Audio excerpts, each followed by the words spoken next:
Okay, good evening, everyone, and welcome to the Tuesday, May 12th meeting of the Newcastle Town Board. The town has been in executive session, and I'd like to ask for a motion to open the work session. So moved. Second. All in favor? Aye. Aye. Okay, we are going to start off our work session by discussing the issue of battery energy storage systems here in the town of Newcastle.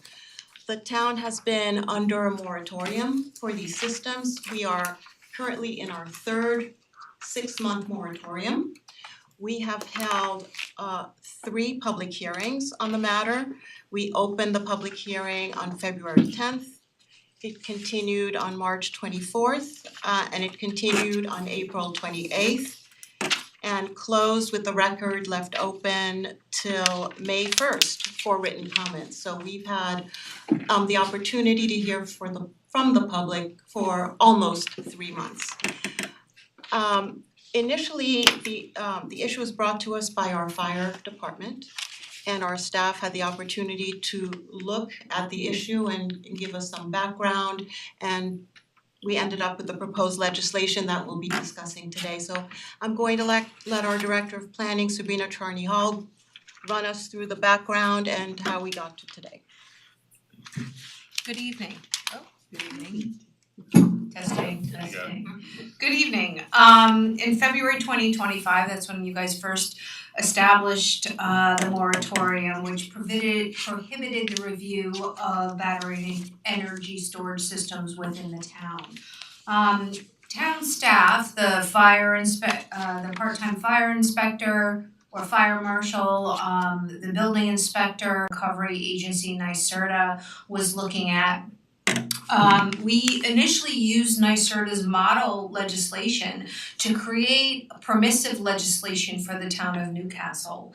Not only did we look at meeting with the emergency services fire personnel, but we started talking with our neighbors as well who were looking at what they were doing. We also did a deep dive into our land use and looking at the predominance of residential land use in our town. We're 97% zoned for residential use, 3% is commercial use. The board decided to flip the permissive legislation on its side and go more towards a prohibition. So the legislation that was put out for public comment was a prohibitive legislation which banned tiers 1, 2, and 3.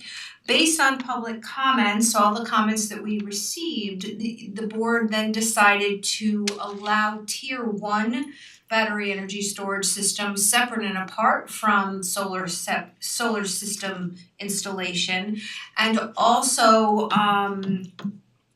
wanted better definitions. So we took the NYSERDA definitions that we had initially included in our permissive legislation and incorporated them into the most recent draft of the BESS legislation that is before you tonight for consideration.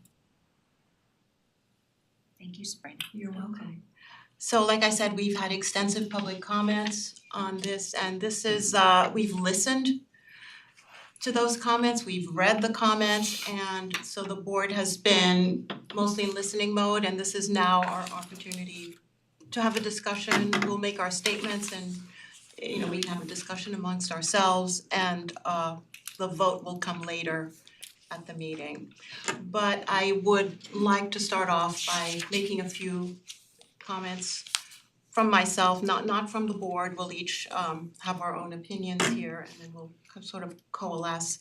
But I'd like to start off by acknowledging that the town of Newcastle has always been in a leadership position regarding climate action, and we are very proud of that status. We were the first municipality to pledge as a climate smart community in 2008, the first in Westchester County to receive that designation. We achieved silver certification under the New York State Climate Smart Communities program. We adopted a climate action plan in 2011 to reduce greenhouse gas emissions, and we've committed to looking at a new one in our 2026 goals. We've approved many clean energy projects, I won't go through all of them, through NYSERDA grants with the help of the SAB and the Climate Smart Communities Task Force. And BEST technology has come before us as part of that climate action plan. So I'd like to take more of an umbrella look at this. The entire goal of climate action is to protect our natural environment. We want to protect our natural resources, care for the fragile ecosystems, and maintain their resiliency. We want to preserve natural habitats and the biodiversity that keeps our planet alive. And reducing reliance on fossil fuels is one way to achieve that goal.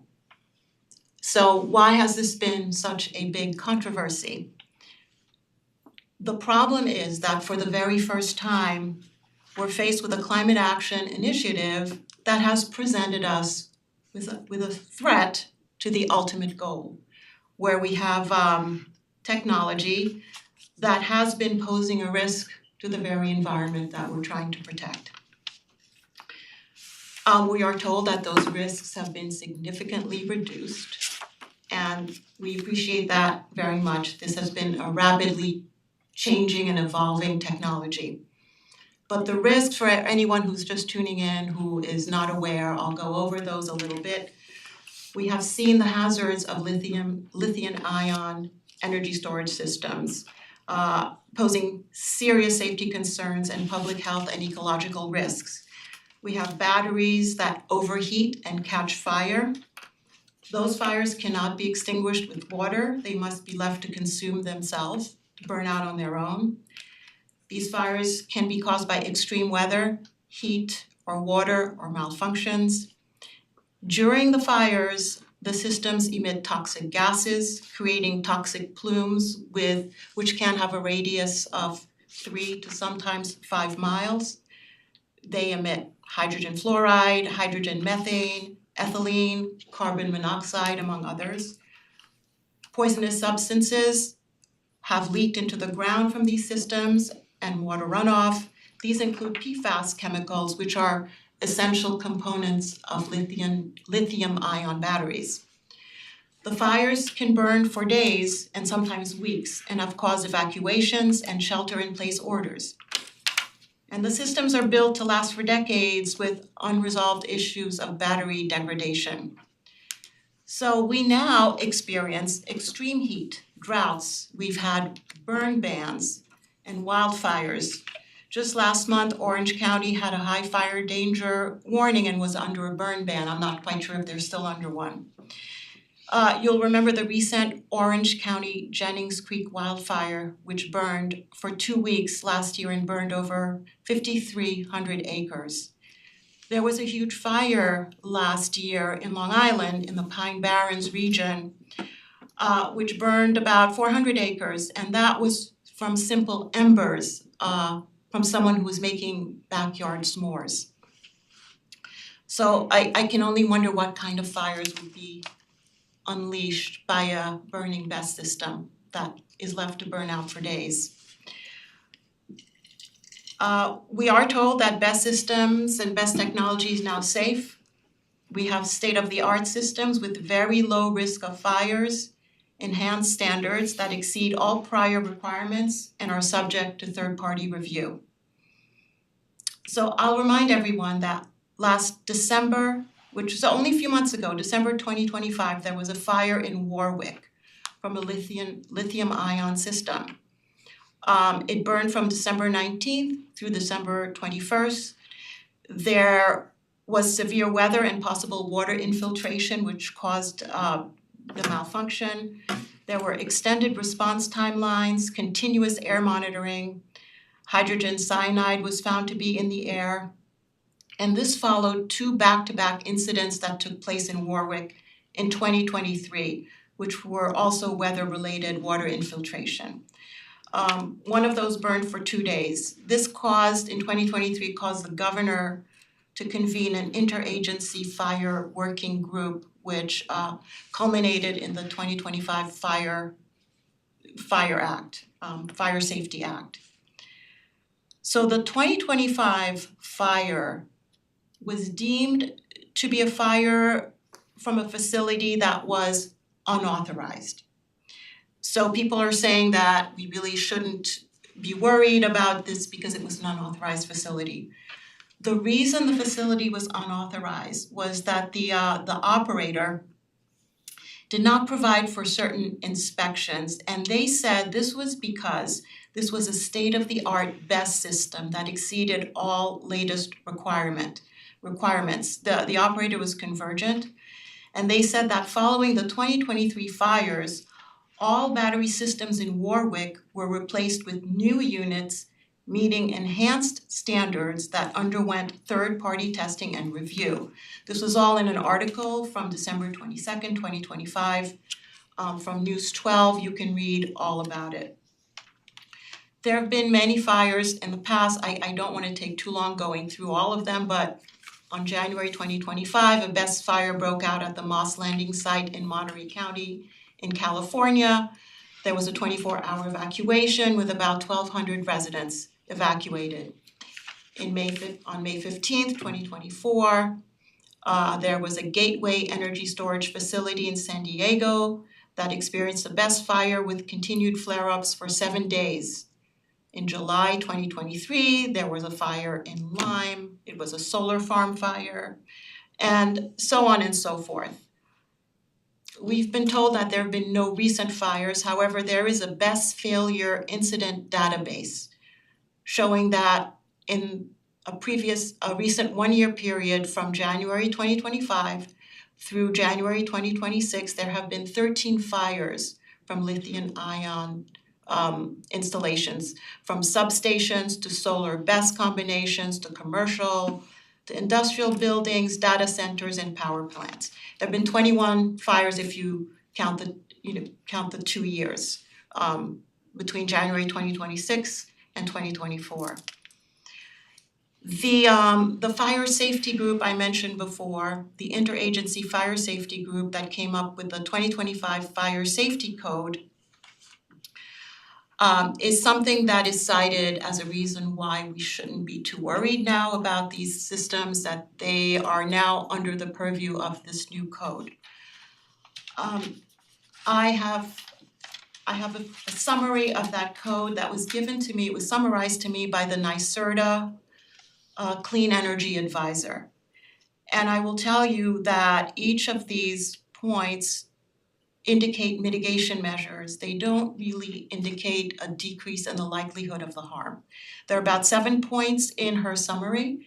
The new code requires central station monitoring of all BESS fire detection systems, and they ensure prompt notification.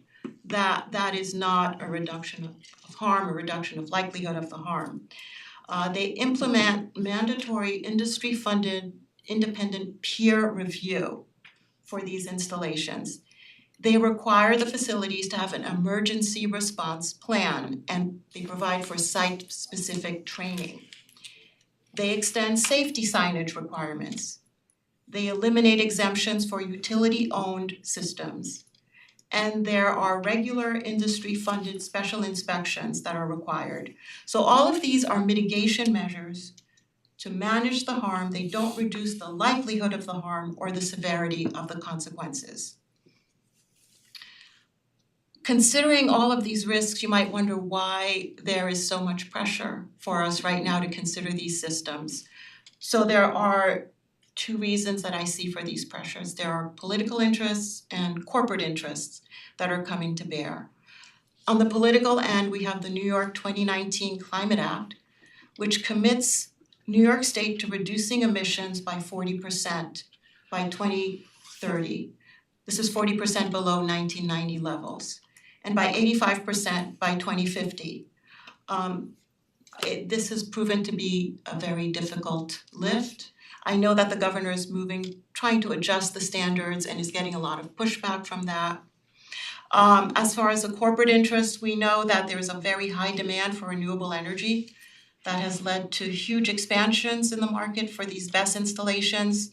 There have been significant investments in energy markets, and We've had the use of energy arbitrage to maximize returns. So the rise of there's also the rise of energy intensive facilities such as data centers. So there are huge corporate pressures as well as political pressures that have come to bear. When we look at our town, our reality is that this town is 97% residential. A large percentage of our town consists of parkland and preserves with fragile ecosystems. We have significant areas of wetlands and watershed areas, and a large part of our town is in the east of Hudson watershed area. We've looked at the towns around us, but every town is different. We are a town with very little to no industrial output. Our industrial zones are actually in very sensitive areas. We've got one in Millwood where we have a water treatment plant. We've got one on Joan Corwin Way, which also contains a preschool, the school bus depot, our DPW equipment. It's close to the Metro North train station, the Sawmill River Parkway, and either of those will be close to a school, a residential area, or sensitive infrastructure. We have a 100% volunteer fire department. A multi-day best fire event would overwhelm our volunteer fire departments and strain manpower and possibly impact recruitment. We've heard from our residents, we've heard from a few people outside of our town, and we've heard from those in the sustainability field. Some of our residents who commented in favor are in the best business. I won't say much more about that, but they are in the business in a professional capacity. So I ask for anyone who makes any further comments on these systems to disclose their professional interests in such. We've had requests to extend this moratorium to keep considering this issue, but moratoriums are temporary in nature and we're actually not allowed to extend a moratorium indefinitely. We have been asked to create a task force to evaluate these applications for larger systems, but in my view, convening a task force to consider tier 2 and 3 is really abdicating our responsibility to our residents. And so I would say that my conclusions from all of this, and I know this has been very long-winded, but our ultimate goal is to protect our natural environment. And these risks are asking us to trade one environmental harm for another. And the reduction of greenhouse gas emissions should not mean that we're displacing one environmental risk and substituting a long-term, more global environmental problem for a new localized problem with immediate risks to local communities. So I view this as, I believe that environmental progress should reduce harm and not simply relocate the harm. So what I would recommend, what I would propose is that we pass the legislation as written, but know that nothing is really truly ever written in stone. We know that the technology is changing rapidly. We know that we have new best technology under development. I believe we should await the results of these new installations, and I don't believe that a 97% residential town should be the guinea pig for new technology. And I do look forward to a time when these systems are more reliable and can be shown to be safe, consistently safe. At some point in the near future, I believe we may want to allow tier 2 systems. I don't believe that time is now. We are mostly single family homes, we produce no heavy industrial output, and I don't believe that we should take on that risk. But I do believe we should remain flexible and open to new information. And I would recommend that we convene a new climate smart task force that can continue to study the matter, and that we should remain flexible. So I know that when we get to our resolutions, I will be voting in favor of the legislation as written. And at this point, I'd like to give the opportunity to my fellow board members to comment on this. Start with Holly, our deputy town supervisor. Thanks, Vicky. I had a whole thing written, but honestly, you captured most of what I was gonna say. So I'm not gonna go through the risks and things like that. So I'm just gonna kind of hit some high points for me. As we've gone through this, I've never lost focus on my support for our goals around climate change and clean energy, sustainability, and reducing strain on the power grid. But the question is, how do we implement best systems in our community? So I had to think about, what is our community? It's residential. There's schools. There's not industrial uses here. So what's really appropriate are residential sized BESS systems, which are the tier 1 systems. I think adding the ability to have BESS systems tier 1 without solar is a great step that we need to take. And I do hope that these improvements in safety and the evolving nature of this technology will be evident in the near future. So, I'm also going to be a yes vote on the legislation as it's written, but that is not to say that I don't support what we can do for our grid and our climate, that I don't value the input from our planning board and SAB. I thought about that very hard. But on balance, I think the right thing for our community is to pass the legislation as written, not because we're afraid of it, but because we're not ready in this particular community. And I'm optimistic, so I encourage this board and future boards to continue monitoring these developments and revisit the legislation when appropriate. Okay. In order of seniority on the board, I will give it to Ally. So I appreciate every resident who submitted a public or written comment regarding draft law 60-430 related to restrictions on battery. Can't hear you through the mic. Sorry. Battery energy storage systems. Thank you for engaging in the process. After thoughtful consideration, I believe these large-scale systems pose a real risk to public health and safety, as well as serious and consequential environmental risks to our community and our surrounding neighbors. I don't believe these systems belong in residential communities at this time. Holly and Vicky made a lot of salient points that I don't want to spend too much time on, other than to say the two largest BESS fires that have occurred in 2025 in Arizona and California. The 2025 fire in California at Moss Landing led to the evacuation, as Vicky said, to over 1,200 residents. While that system was old, it highlighted the importance of adequate inspection resources as well as disaster preparedness measures.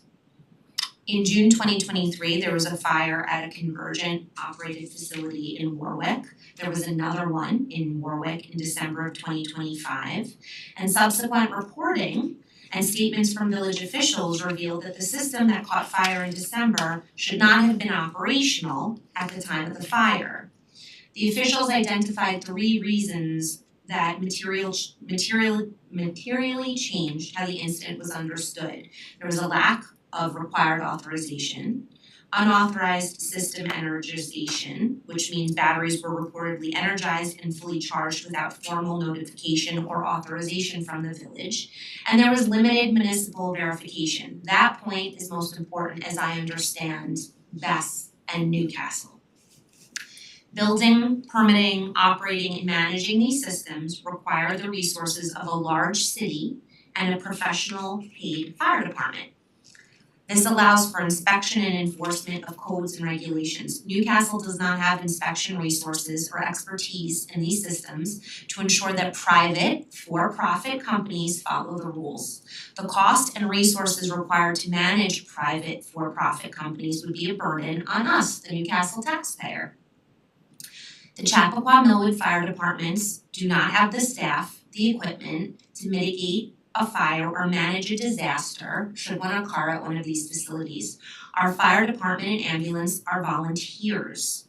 What message are we sending to our dedicated volunteers if we do not heed professional opinion and allow their safety to be put at risk by allowing systems like this in town? Finally, we had public comment regarding UL 9540 and UL 9540A.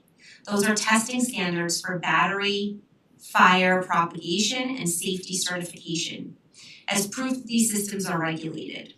While ignoring the fact that the National Fire Protection Association is currently requesting the UL to update their standard or to consider a different standard from a different organization, it's intentionally misleading to cite the ULs and not mention this fact.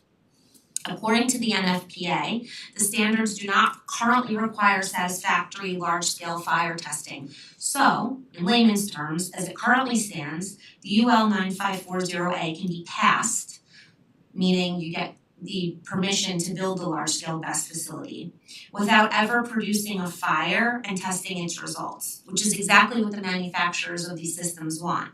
The systems are never adequately stressed or tested. So, while Newcastle prides itself on being stewards of the environment and supporting environmentally friendly initiatives, which we all are in favor of, we're not a social or science experiment. We have carefully weighed the benefits of large-scale BESS systems with the risks, and I believe the risks to the community and the environment outweigh the benefits. As such, I'm in full support of banning large-scale tier 2 and 3 systems. Thank you, Ally. Jen? It's hard to follow you three. But firstly, I want to remark on and thank all of our residents who have shared knowledge and insights with us on this legislation.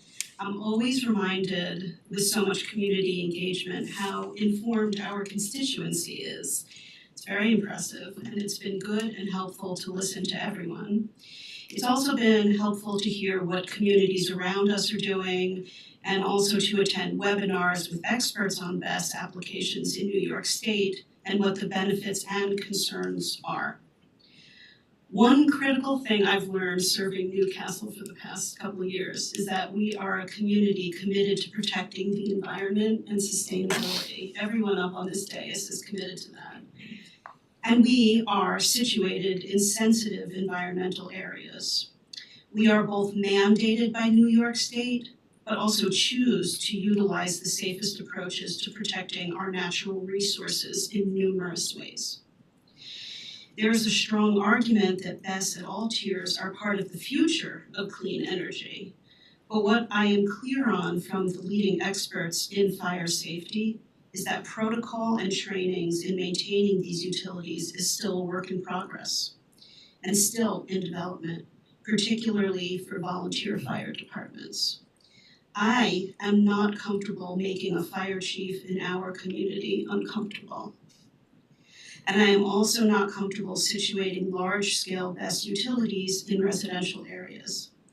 I've heard our residents loud and clear on this and agree that this is not something I can foist upon residents at this time. I am comfortable with Tier 1 at this time, as it has been defined, and I remain open to learning more as technology and protection protocols develop in the years to come. And again, I thank residents for all their input, and I am a yes vote on this legislation. Thank you.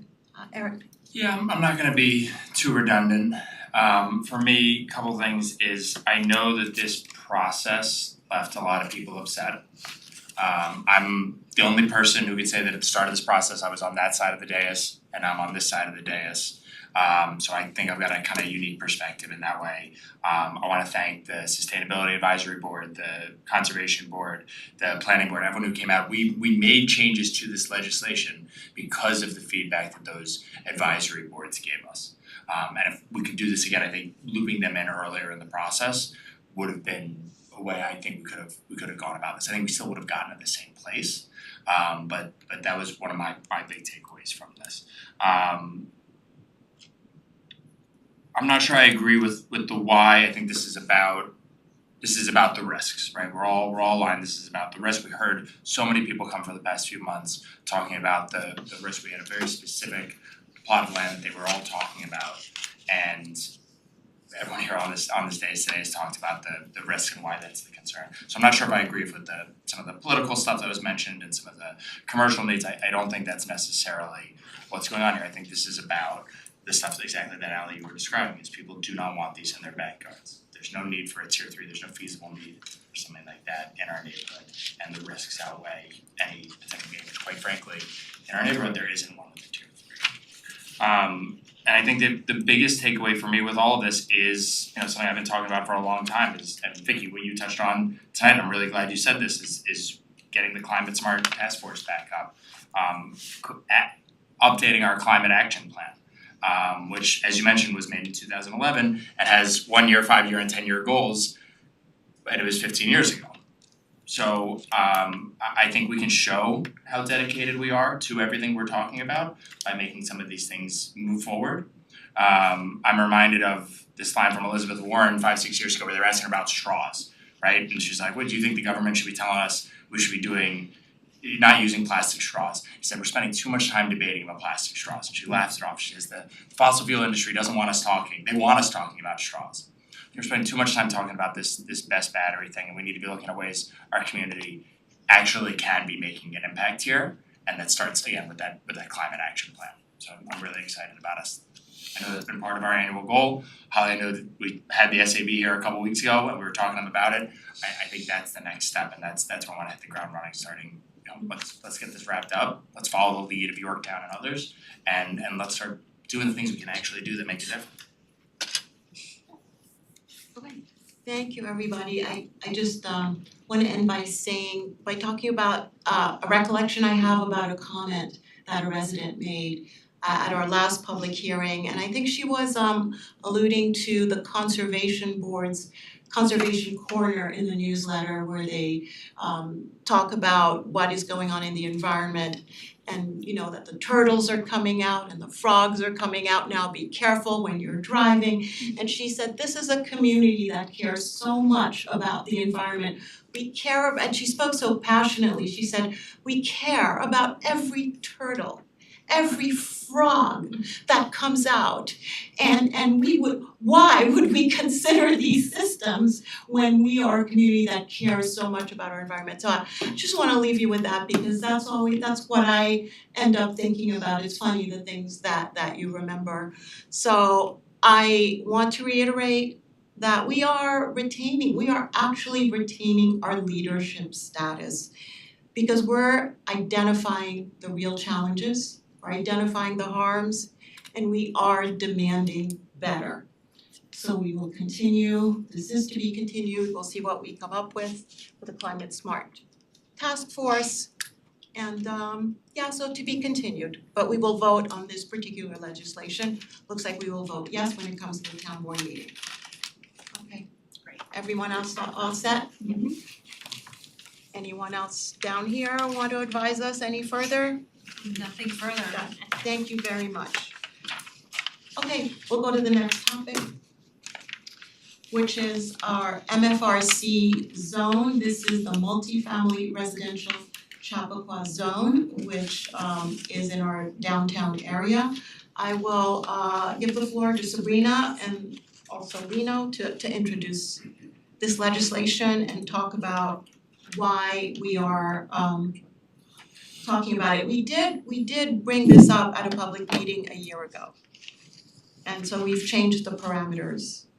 So just to remind everybody, about a year ago, this was brought up as a work session discussion in an attempt to try and clarify inconsistencies and conflicts within the multifamily residential Chappaqua zoning legislation. We have gone back to the drawing board since then and kind of looked at how we can best revise and solve some of those conflicts and be consistent with the way the community has developed today. Before you, there's what you have been discussing is a draft law that does address the inconsistencies and kind of the anomalies in the legislation. The first being the conflict regarding development coverage. In some instances of this code, it required maximum development and building coverages, and in other sections it did not.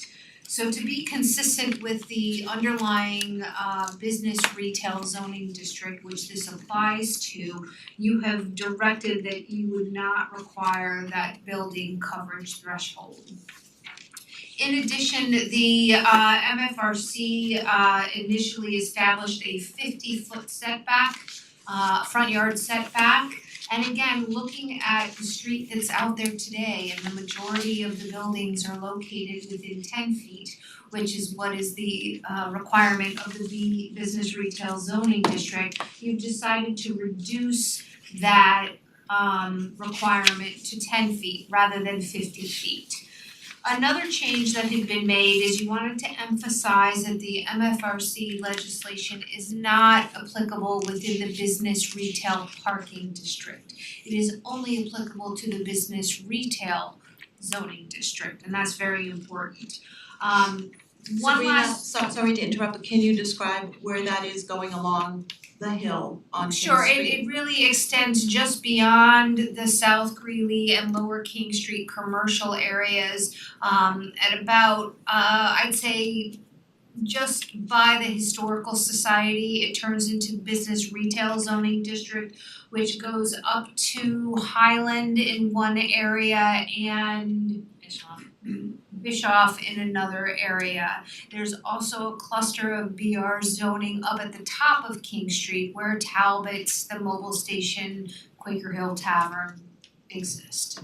Right, And there's also BR over in Millwood too, that this would apply. but we were careful to make sure that this does not include not Lower King Street, but the lower half of where the men's tailor shop is. That is zone business retail parking. That's business retail all the way through Le Jardin and the plaza of the Le Jardin restaurant. Correct, that's all So business retail That's parking. business retail parking, which is not going to be included in this legislation. Correct, Because it's we only wanna applying- retain that retail. It is only applying to the business retail zoning districts that exist today. And there's mapping available online for anybody. Right, and I just wanna make sure that the map does reflect that. And if it Yes, doesn't, we'll the have to map does. change the map. Oh. No, the map absolutely reflects that. One last change that you decided to make was reducing the applicable lot size. As it is written right now, this provision, the location of a multifamily residential development would only apply to lots of 1 acre or greater. Given the average size of a majority of the properties or actually most except for maybe 5 or 6 properties, everything is less than an acre. So you have decided to look at a quarter of an acre or 10,890 square feet as a minimum lot size to apply the MFRC designation to. And that sums up where you currently are with examination of this legislation and resolving the conflicts and inconsistencies. Yeah, just by way of background, MFRC is an overlay, right? So it's an overlay that would go over the BRP, not applicable, just a BR, right? So it basically would allow someone who would want to utilize this overlay to do residential with certain bonuses, right? But it's very limited in terms of what those bonuses are and how they can be utilized. Otherwise, if you're not using the overlay under MFRC, in order to do residential in the BRP, you'd have to have retail below, residential on top. What the MFRC does, if they utilizing this overlay, you forego the retail and you're allowed to do just residential. But again, in terms of it's not this prolific density that you're increasing. So again, I'm oversimplifying, but let's say you have a current lot in that overlay zone that allows for 2 units, right? Utilizing the incentives that are set forth in MFRC, you may get maybe 1 additional, making it 3, but no more than 4, which is 100% of what you are permitted as of right by law. So again, you have to look at how they are looking at what incentives, the incentives are set forth in the FRC, but in no instance can you have more than double than what's allowed. So if you get 2 units on a piece of parcel, assuming all the other criteria met, the max you can get is 4. Would that be correct? Correct. And also you maintain the height You maintain you the can't height. change Maintain height, height. right, Change height the is not height. changing, height's staying the same. and the 3 stories you maintain. Correct, but to echo what Sabrina was saying, in terms of the metrics that are being adjusted, you're really just acknowledging what's there today, right? So there are being, for example, when I was looking at this, I think I had 50-foot setbacks, there are no 50-foot setbacks in that area. I mean, I drive up and down whenever I'm here, you don't see a 50-foot setback, so what the legislation does is really bring that metric to what the reality is, what you see down there. So again, I just wanted the board to be aware of this, it's an overlay. Generally, under the underlying zone, you would have to do residential on top of retail.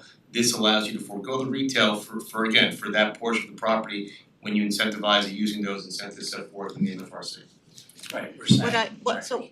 So what I've seen is that over the years, people who've wanted to renovate these properties have been unable to use this legislation because it's been unclear and inconsistent. And I've seen that it's been very difficult. And you know, the community is rightly upset. You have properties such as the Lutheran Church and others, and that's falling apart. And so we want our town to be vibrant, to not have properties that are falling to pieces because their owners don't know how to utilize this law. Another thing we tried to avoid was the loss of retail space. So that's why we're limiting it to the BR section. We've omitted the BRP from this legislation. We talked in the past on this board, and this was mainly during the 50 North Greeley discussions, about how Greeley Avenue, whether it's South Greeley or North Greeley, are really the areas that are best suited to retail, and especially North Greeley because it's flat and it's very walkable.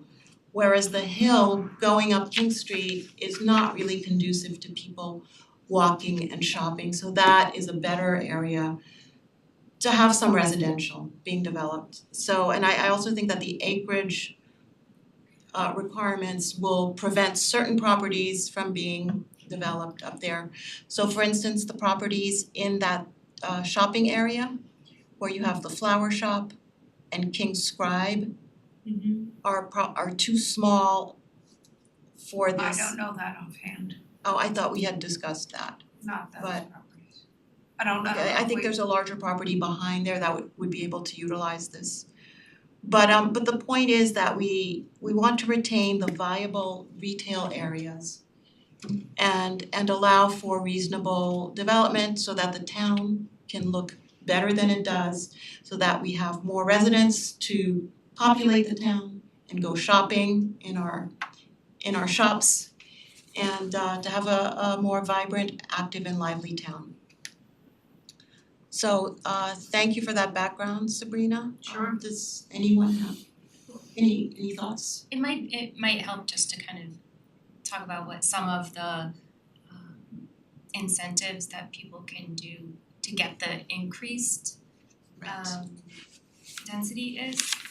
Do you guys wanna just call those out? Sure, within the code today, you can do apartments that are designated for low or moderate income. You can do specifically apartments that are allocated for senior citizens. Apartments designed for handicapped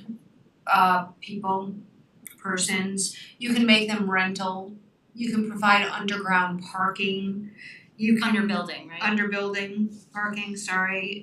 You can do additional recreation facilities.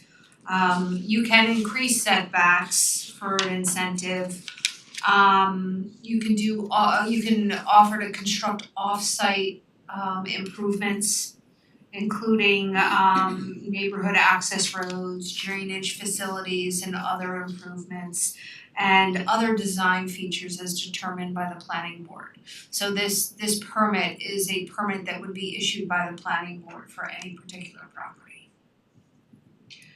You know, looking at this and thinking, and we're gonna have a public hearing on 50 North Greeley, I wonder if it would be good to add a category of environmentally sustainable features such as green roofs, rain gardens, and other features that might reduce the impervious surfaces.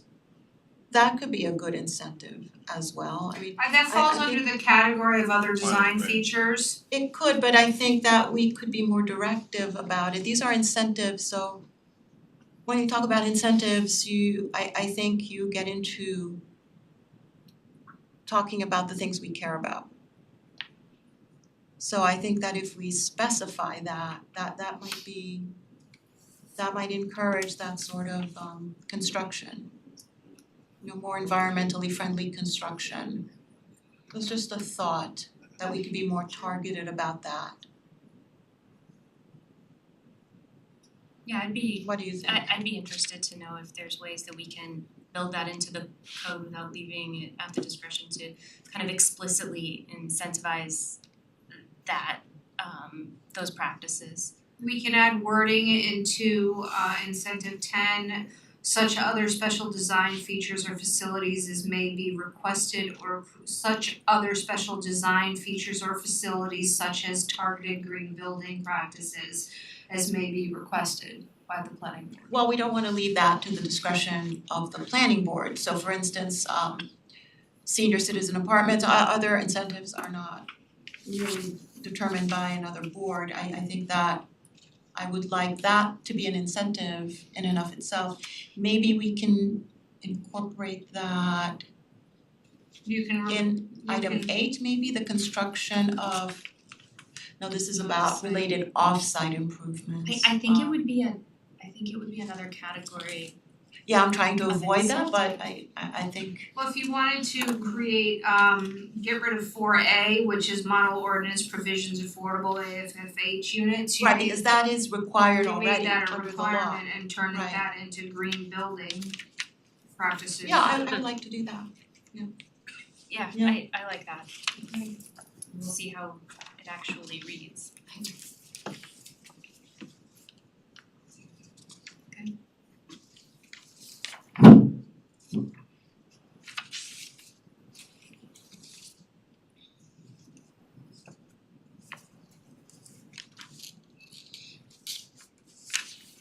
Any other comments?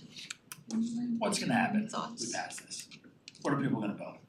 What's I'm gonna happen? sorry? What are When they this gonna passes, build? yeah, what are we gonna say? Give people Townhomes. townhomes? You will most likely see townhomes. Yeah. Along King Street, All on King Street. along, not all along, but on select properties, townhomes. There's one property that includes Lutheran Church and behind. That may be the biggest development you'll see. He can apply for the MFRC right now based on the size of the lot. So he yeah, he could have by right 15 units. He could go up to 30 units if he so chooses With the current law, with the current law, okay. once the coverage issue is solved. You know, but I don't know if he intends to do that because he wants to build something and doesn't wanna go through a lengthy process, so he may come in with 9 townhomes. Right, I just wanna be clear, if we're making this change, what the educated guess on what we would anticipate would be happening to the town I think you'll in the next probably 5 to 10 see, you will probably see under 15, maybe under 20 units, additional units. Additional townhouses, additional homes. No, Well, you're talking about if you units. say additional, you'll see probably 10 additional units in total, When you say units, you mean apartments. or townhomes. Apartments or townhomes, setting aside the one property that's an acre, where I know that they can by right have 15 units. I think with all the small lots of a quarter acre, I don't think that you'll see more than 25 additional units. Cause that's what I keep trying to do, is when we've been talking about this, I keep just trying to crystal ball it and see what town You have looks to like. understand the schools look like, calculation, what the- the calculation for the incentives is based on what they call basic permitted density. Which means there's a calculation based on your lot size, and if it's 10,800, what did we say it was, 10,480 square feet? That's not a lot of land area. by right, you could possibly get 2 units on that with the need to provide stormwater control, the need to provide parking, you have height restrictions. So you're not allowed to do 100% more than what your basic permitted density is. So in that development where you can do by right 2 units, 2 townhome units, you can only get an additional 2 units for a total of 4 units. And that also is case by case, property by property basis, not all units, all those properties would qualify for that, additional 100% because Totally. some may only qualify for maybe a half, one of them. So Yeah. maybe you have 2 as of right, but utilizing one of the incentives, again, given what area you get have, 1 maybe you'll unit, get so only it's one additional, 3. so it's Sure. 3. Sure. I mean, again, we're not talking a lot of units, I hate to always put a guess on it, cause people say Sabrina said only 20 or 25. I'm not gonna hold you, that's great. I'm not gonna, but I think what we can do is kind of project of what the town would look like in 5 to 10 years when if this goes through the way we're describing. And I think that's the important step we need to discuss and talk about is what will this look like?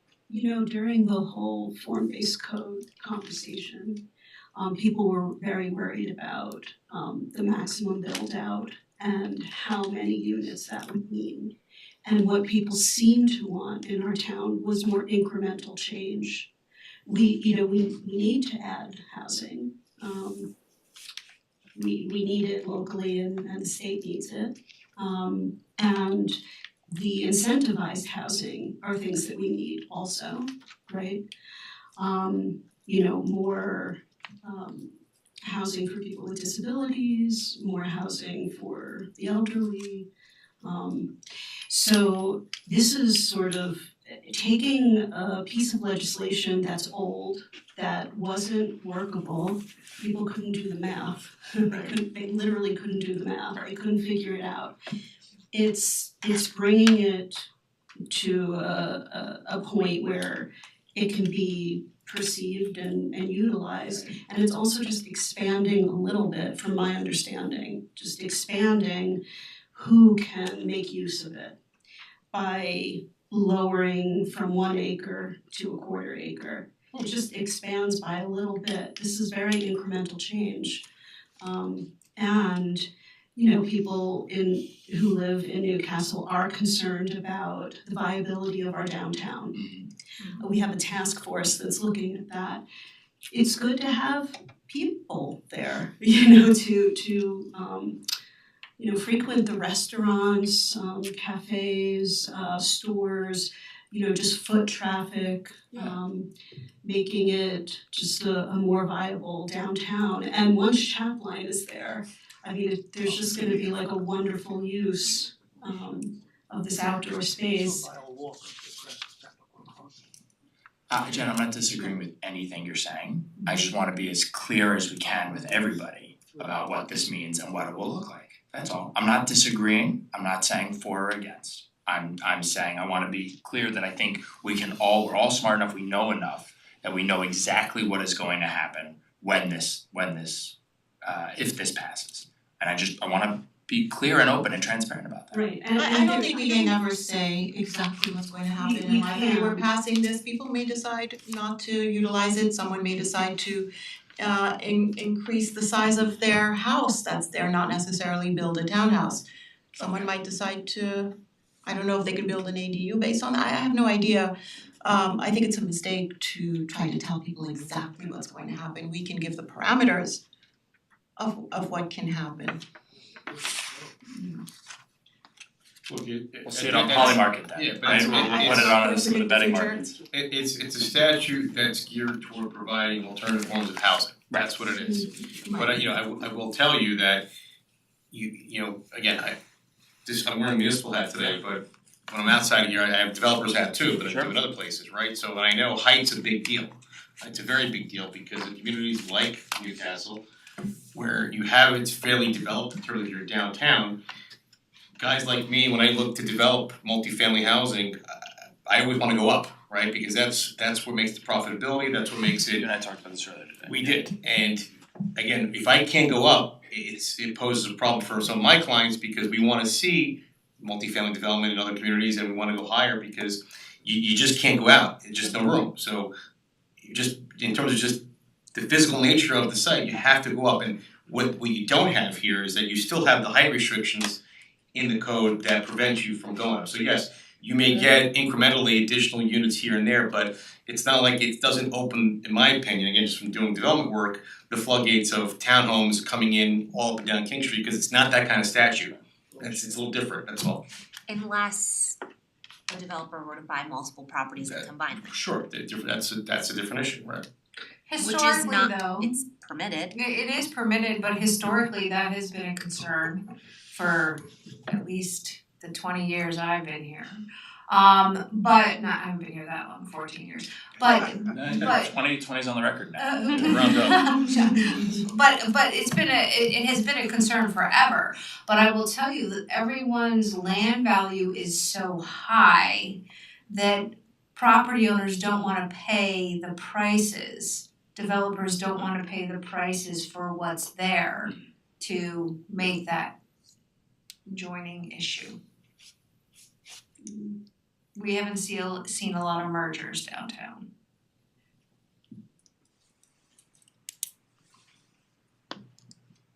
So Okay, is there a question that we have to answer tonight or? well, I was going to suggest that we refer this to the county and to the planning board, but now we've suggested a change.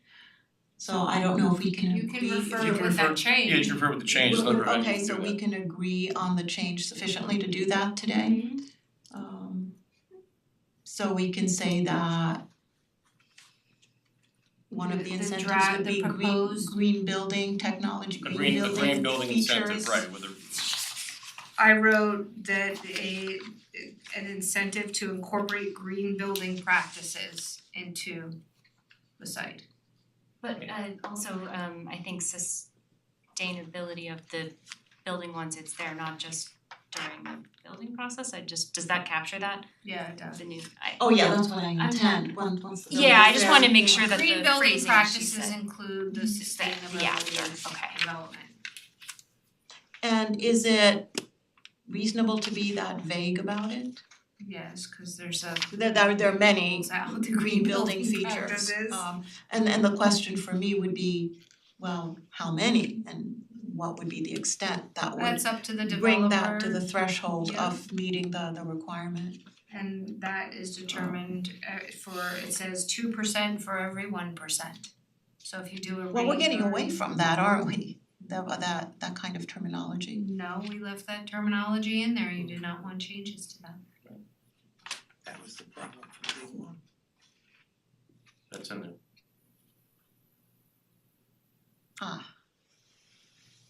Now I thought we were changing that. That wasn't what we were directed to do. So is the math still confusing? No, the math, it's not the math, it's just the incentives. What we changed was the acreage requirement, right? We changed also the coverage issue and the setbacks. So those were the things that we changed because that was what was, the issues that people were having with it, okay? So you had 50-foot setbacks in the underlying zoning, we made it 0, but as to the incentives themselves, we didn't touch those. The incentives are what they are. So the previous iteration of this, that we, We had That we several saw. previous iterations. right, you had changed that language. I did, but you scratched that and went back to. No, what we these basic scratched was the applicability of the BR, of the MFRC to just the BR. No, Those, So would that language not apply? that is not in this law. It's not in this law, but it's possible to put that language back in, is it not? We could go back and put it in, but it changes all of the incentives. Because you can only have an increase up to 100%. meaning that, going back to my example, you can't, if you're allowed 2, you can only get 4 max if you So are able to this exercise. math has to either get you to 100% depending on how much you do or not. So what has changed in the incentive to Nothing. make the math not work? The math works, it's a formula, we've developed a spreadsheet to provide to applicants so that it's consistent and they can calculate based on the calculations of what this is calling for. And in the previous version where you In changed the these previous numbers. version, we condensed and had 4 incentives for 25% increase, That was scrapped. and you scrapped it. Okay, well, we scrapped it in my mind because it was too widespread, the applicability was too widespread and it included North and South Greeley Avenues and we didn't wanna get rid of obviously the retail, so that in my mind was the reason for stopping what we were doing and revisiting this. And so on the revisiting it, you did not ask for the incentives to be changed. Okay, because I thought that was a given and we were only changing No. what the where the MFRC applies. So are we then not back to the same problem? We With a lack of figured clarity. out we figured out a way to clarify the incentive calculations, working with Jeff Gaspar. We resolved that using an Excel spreadsheet that we would provide to applicants who are interested in this, and we can manage it. Okay, so you're telling me that the law as written will be clear to applicants. Yes, You it can will. make it clear to them, We can because make that's it all that clear. matters to me. Yep. You know, I don't have a set view of how these numbers should be laid out, this is not my expertise. I just wanna know that applicants will have a clear path forward to be able to use these incentives. Yes, we will give them That's all I care tools. about. We will give them tools so that there is consistency among all applicants to take advantage of the incentives. Okay, that's good, okay. Because that was the original problem and That that's was what, one of the original problems. one of the big original problems. Yes. Alright. Okay, so this is sufficient now to refer this law to the county and As you to, amended, as with the amended change, and right. does it go to the planning board at the same time or do we Yes. wait? Correct, no, it goes, you refer to the planning board for their comment. Okay, so I would like that to happen. No one has any objections to the amended language? No? Just direct staff to do that, we'll Okay. take care of the GML and we'll take care of the referral to the planning board once we revise the law. Okay. We would like that to happen, so great, thank you. Alright. Okay, so now we can move on to administrative items. Go ahead, Rob. Thank you, Sabrina. Vicky, Thank just, you, Rob. did you wanna clarify once it's submitted, then we can open it up for a public comment period? I think we have to wait. Right, you'll set a public hearing at that point, once we get it back from the county, once the planning board comes back, then we'll schedule a public hearing. Just wanted to clarify Right, that's what we'll do, but we that there will can't. be a comment period. Oh, yeah. There will be, oh, absolutely, thank No, you I for know mentioning that, but for those not Yeah. watching, or for those watching and not, Yes, we're not going to just pass the law after that, there will definitely be a public hearing, just like we do for every code amendment or new legislation. Okay, Rob, go ahead with the administrative items. Okay, we have two retroactive payment of claims, one from April 24th, one from May 1st. We have a police radio purchase for one police car, total is $7,508, it's off New York State contract. We have the IMA with Westchester County for the youth development program for our youth police officer. We receive $5,000 a year from the county for that program. We have the police car computer purchase. We're purchasing two computers for two new vehicles. Total cost of $13,627 from Advanced Electronic Design. That's based on that being the sole source provider of those computers. We have the DPW 2025-03 water maintenance materials contract extension from ShareCorp. That's for the product sewer solvent. That extension runs through May 31st of 2027. There was no increase over 2026. We're looking for authorization to set the public hearing on the townwide speed reduction, looking to set that for June 9th. We have authorization to solicit bids for the 9/11 memorial. Those bid specs were prepared in-house by Terry Rowe and Jeff Gaspar. We have the authorization to solicit bids for the New Stat Lane culvert replacement or failing culvert of New Stat Lane. We have the authorization to extend the Millwood Water Treatment Plant HVAC contract with Kerry and Walsh. It's a 3.4% increase over prior year, total cost annually $10,184. We have the authorization to utilize the CCSD painting services bid. It's an hourly bid and they encompass quite a few different services they provide. The first, we're looking for authorization to repair metal doors at the DPW shop, recycling center and the community center. The company is HG Painting. Total cost for that is $23,759. We are looking for authorization to use the same bid for painting of the cinder block walls, $26,192. We have the authorization for use of town property for Camp Navy, to use the train station for drop off and pickup over the summer. We've had this agreement with them the last couple of years. And final administrative item, approval of the town administrator contract. I assume that means you're keeping me around for a little bit longer. We will be doing that. Yes. Okay, thank you, Rob. That's a good way to end our work session. I'd like to call for a motion to adjourn the work session and enter the town board meeting. So moved. Second. All in favor? Aye. God, that would have been very awkward if that contract was meant for someone else. All right, any announcements? No. No announcements. Supervisors report. Christina has one. Christina, okay. I'm sorry. I should have pointed out earlier. It is time to renew all train station parking permits. The new year will begin on June 15th, but we are selling permits now, so please come in or go online or mail them in. Renew your parking permit. Yes, renew your train station parking permit. Thank you. I wanna get these on auto renew. Okay, for the supervisors report, I'll defer most of that to the town newsletter.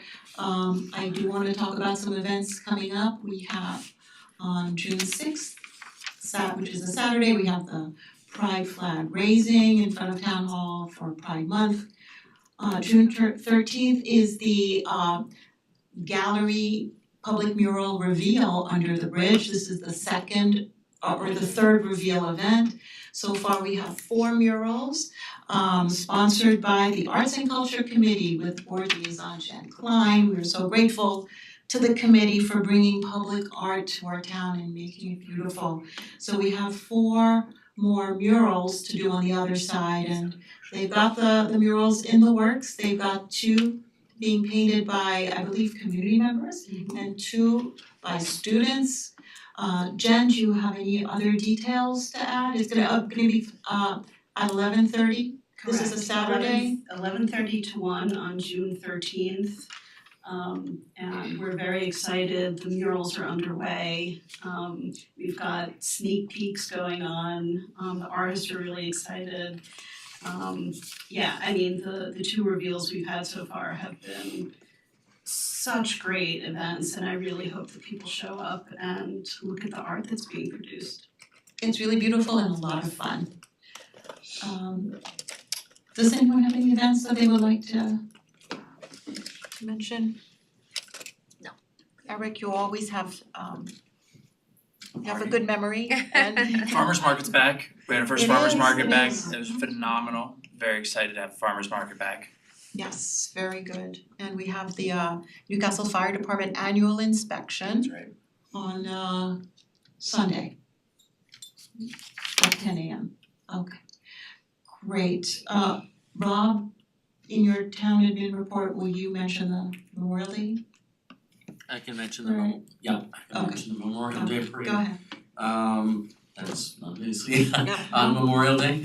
It kicks off up at is it Victory Corner, we call it up there? And then we'll proceed down, the parade will start at Ridgewood Terrace and proceed down King Street down to the train station. Ceremony will follow. We'll get the flyer out for that in the newsletter this week. Yes, and the ceremony will be at, is it 10:30?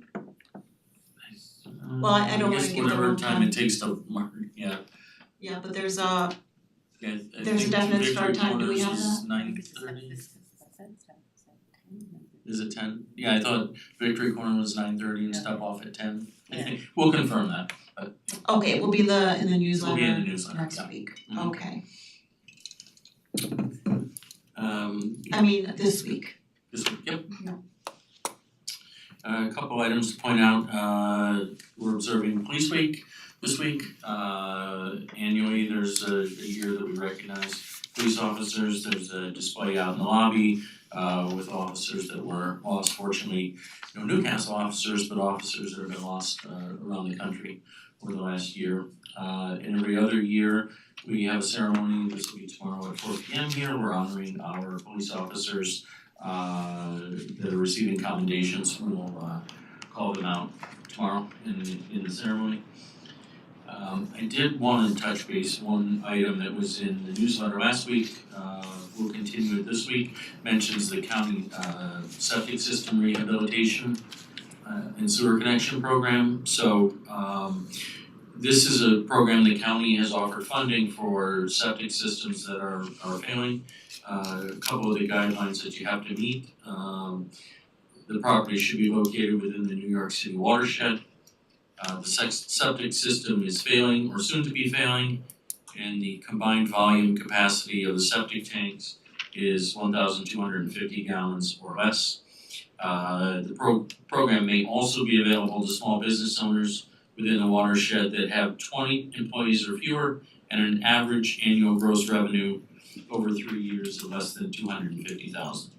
So there is an online form you can fill out. The website, again, there's a link on in our newsletter. I'll keep it this week. The website is planning.westchestercountynY.gov. You can go there and fill out the online form there if you qualify for this. Just to repeat it back, you go to the website, you fill in your information, they might pay for your septic tank. Prepared. Yep, correct. Phenomenal. Shout out to Westchester County, Ken Jenkins, I love this. This is great. Yes, but you have to be in the watershed. I'm not East of promising Hudson everyone's getting their watershed. septic tanks fixed. Walk that back Yeah. real quick. Yes, let's be clear. But this is a fantastic local thing that I think not a lot of people know about. And so thank you for putting it in the newsletter, and I encourage everyone in the watershed to check it out. The link that was in the newsletter too, it has the actual local, there's a map, that Sabrina, thank you, prepared for us, of the watershed within the town of Newcastle that would apply, so you can see that on the link. Well, thank you so much. And the last I wanna report, town has got the help wanted sign out, we're looking for a part-time code enforcement officer for our to enforce our leaf blower program, so the job posting is up on our website.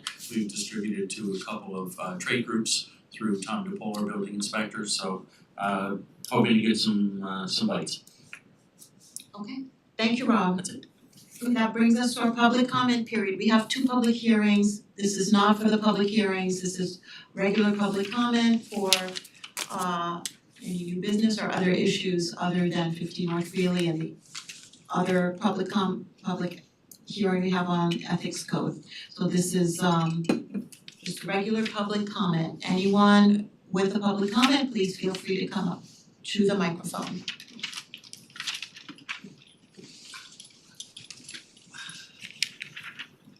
I need a job, I'll take that code. Can I make a comment about the King Street?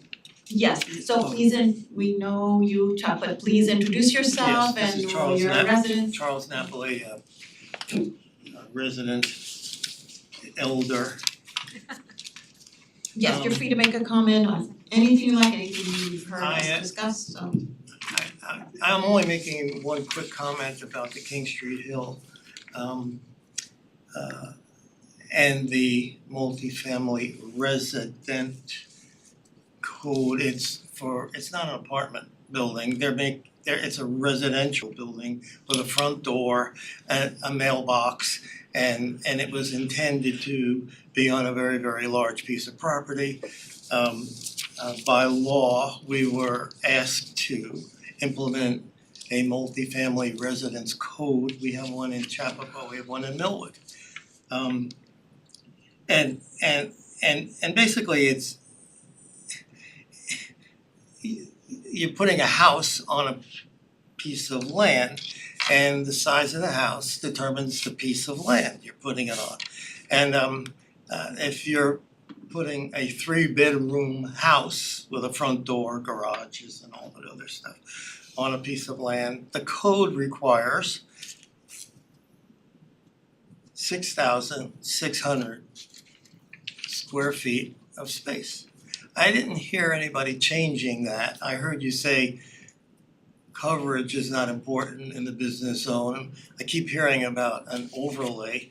Well, it's not an overlay, it's a code that you can place in the business district if you had the proper amount of land. I do believe that, and here's my only comment, if we reduce the 1 acre that establishes a density, an open space, recreation space, lawns, backyard, front yard, if we reduce that to a 1/4 acre, I think every single property on the King Street Hill would qualify for front doors, backyards, side yards, three bedrooms, and you could end up with the exact same picture of the form-based code where every property puts a couple of townhouses on it, 3 stories high, and actually with the side of the hill, they end up being 4 because you can't, well anyway, I don't wanna go there. But technically, every property is qualified to put one of these units on there. Not a bad idea. It is residential and all of them are houses anyway, so it would look great to have more residential. The idea of sticking them side by side kind of feels more urban rather than summer village or cottagey or residential neighborhood. It becomes more of a urban setting if everybody went and did it on a 1/4 acre. And you're allowing every property owner to do the same thing, put something on there. Now, the incentives always was a problem. I don't know why it still isn't a problem. It seems to be okay now, but if you go to behind the Walgreens and you see Chappaqua Commons, that is a example of the multifamily Chappaqua residential code. And they have a 50-foot setback, and that setback was also a pond where it captured all of the runoff. They got incentives for that. If you notice, it had solar panels on it. They got incentives for that. If you notice those stacks, they were wood burning stoves in there. They got incentives for that. And they also had some rentals. They got incentives. They put all their parking on. That is multifamily residence Chappaqua, the prime example of it on an acre. Now, compressing all of the metrics of the intent of multifamily Chappaqua code being not a densely constructed property, and putting that up and down the King Street Hill by allowing a 1/4 acre, I think that's a problem. And I feel that we should look at what is possible if everybody decided to develop their property. I loved what you said before. We could take the houses that are already there, houses, residential looking, they always were. We somehow turned them into businesses with offices on the top. What if they were houses? What if we just said they could be houses? And I acknowledge that the retail goes away. What also goes away is a big giant parking lot that you don't need anymore. Perfect for another little dwelling back there. Or maybe, maybe a little 2-bedroom or a 1-bedroom studio. So there's ways of working the code to get what you want, but to gerrymander or jury rig a code that was designed to have low density residential character on an acre minimum, I think is gonna lead us down a path of not what we're looking for. It might be good for developers or property owners, but I think we're on a slippery slope by allowing everybody to be able to do it and have no restriction on size. So that's, I'm done with that. Is there any, we'll save the other one for later, North Greeley? Yes, Thank that's during the public Thank you hearing. for letting me talk about that. Sure. But just to let you know, I've been here a long time. I and I'm really very familiar with the hill. It's three hills. There's the hill that you go up, but then there's a hill on this side that you have to do anything in, you have to carve out a bunch of dirt to put parking lots in. And then there's this hill on the other side that has a 4-story facade in the back as the hill goes down. And so it's three hills and it's really, really tricky to do anything on it, especially that needs cars. So I like the idea of getting rid of retail because that opens up the land for grass or play space or another little building that doesn't require a lot of parking like an apartment. Anyway, so I think there's a lot more study that has to be done as to what could be done on the hill. Because I've done 40 projects on the hill in the last 54 years, starting at the top and going all the way down. And I'm rather intimate with the topography and the requirements. And I do want to keep it houses on the hill, not townhouses on the hill. Okay, thank you.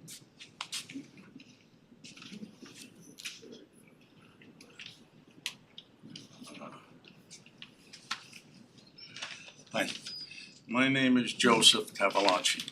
I've been a resident of Chappaqua for over 40 years. One of my buildings in Chappaqua is the Susan Lawrence Building. This is adjacent to 50 North Greeley. Now, in 17 years, we had many storms, torrential rainstorms. And there has never been any water that entered my building. And after these storms, my building, the land, has never had water ponding on it. So I'm just concerned about the runoff from 50 North Greeley onto my property. Like I said, I never had a problem in 17 years on that particular building. Can let me ask you something, do you want this to be on the record for Yes, I the do. 50? Okay, so I'll ask you to come back and give this exact comment during the public hearing for 50 North Greeley. So right now, this is just general comments that Alright, people may so have on other matters, so When- sorry for the when- confusion. So when is that public hearing now? Right after this. Oh, right, oh, okay. So this is just So I should have we've recorded got this. public comment and then we have the public hearings. Okay, So I'm assuming you would want this on the record for Yes, the I 50 do, North Greeley definitely. public hearing. Yeah. Okay, well, that is about to come now, but you may even remain standing, but don't do that, we're gonna introduce 50 North Greeley, we may have some other public comments on other matters, and then you can come up and give your comment. alright, thank you. Okay, you're welcome. Anyone for general public comment that is not part of a public hearing? Okay, anyone online for public comment? I'm sorry, what did you say? No hands are raised? Okay. One hand raised. One hand raised, okay, I see Laura Lenahan.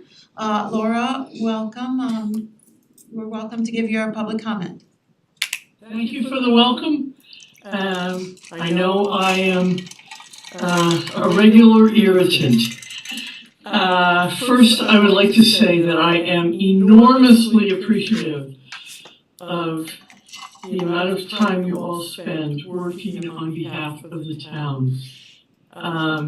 As a 24/7 employee for many, many years. I really do appreciate this. With regard to battery energy storage systems, I appreciate the very thoughtful comments that were made by all members of the town board in advance of their vote. But what I want to say that I am incredulous, as I have said before, that it was not an open process by which you examined all of the evidence with regard to the efficacy and safety and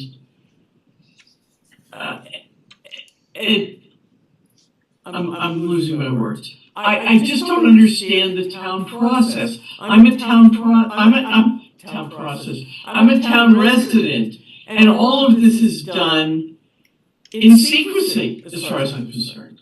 What expertise that was referred to by members of the town board when you spoke, that you had consulted, what expertise? Okay, never mind. I've said this before, I'm finished saying it with regard to this particular topic. I want to make one further comment. I have had difficulty gaining access to documents that should be available to the public. And on 3 occasions, I have had to contact you, Vicky, or Rob, to get access to the documents because they have not been posted either on the town website generally or in the packet for the town board meeting. I think that's a problem. Thank you. Okay, thank you. I'll just note the documents were posted. It was a question of going through certain links to get them. Yes, Okay. everything was posted on the E-code. It was under the work session agenda, it was the full packet. If you searched E-code under 05/12/2026, it popped up. I was concerned that maybe someone couldn't find it, I popped it into regular agenda. Everything was posted. Sometimes it's difficult to navigate the website. Yeah, it's we've had this website for I don't know many years, and sometimes it can be a bit of a challenge. The E-code is the problem, it's not the website. Yeah, but we're required to put things on the E-code. Anyhow, and I will reiterate that we have had almost 3 months of public hearing on BESS, very open process, very extensive and exhaustive, not exhausting, it's been fun, but exhaustive. And so anyhow, are there any other comments online, any for public comment? Okay, so I will close this public comment period and we will turn to, we have 2 public hearings on the agenda. I'd first like to turn to the public hearing on 50 North Greeley. Lino, I want to ask, I know that we're going to give a bit of an introduction on this. I don't know if the applicant would like to say something. Should I let that happen before we open the public hearing? You're continuing, so this public hearing is a continuation from the last meeting, so you continue the public hearing on 50 North Greeley to tonight. I see the applicant's representative is here, so you may wanna ask that applicant to come up to see if they have anything further. And then again, you would open up to the public at that point. So I open it at that point, okay. You could take, I would have the applicant come up and then make a motion to open the public hearing, and then open up to public comment. Okay, so we'll have the applicant, sorry. Applicant first. Applicant first, open the public hearing second. Okay. Alright, so at this time, I would like to welcome any representatives from the 50 North Greeley applicant. Please welcome and you might wanna reintroduce your project. This is a continuation of the public hearing. We had a previous one a few weeks ago, so you have the floor. Welcome. Thank you. Good evening, everybody. I wasn't gonna go through the project again this evening. I'll tell you who I am. I'm Mike Finan with the firm Langen Engineering. I'm here tonight on behalf of the applicant.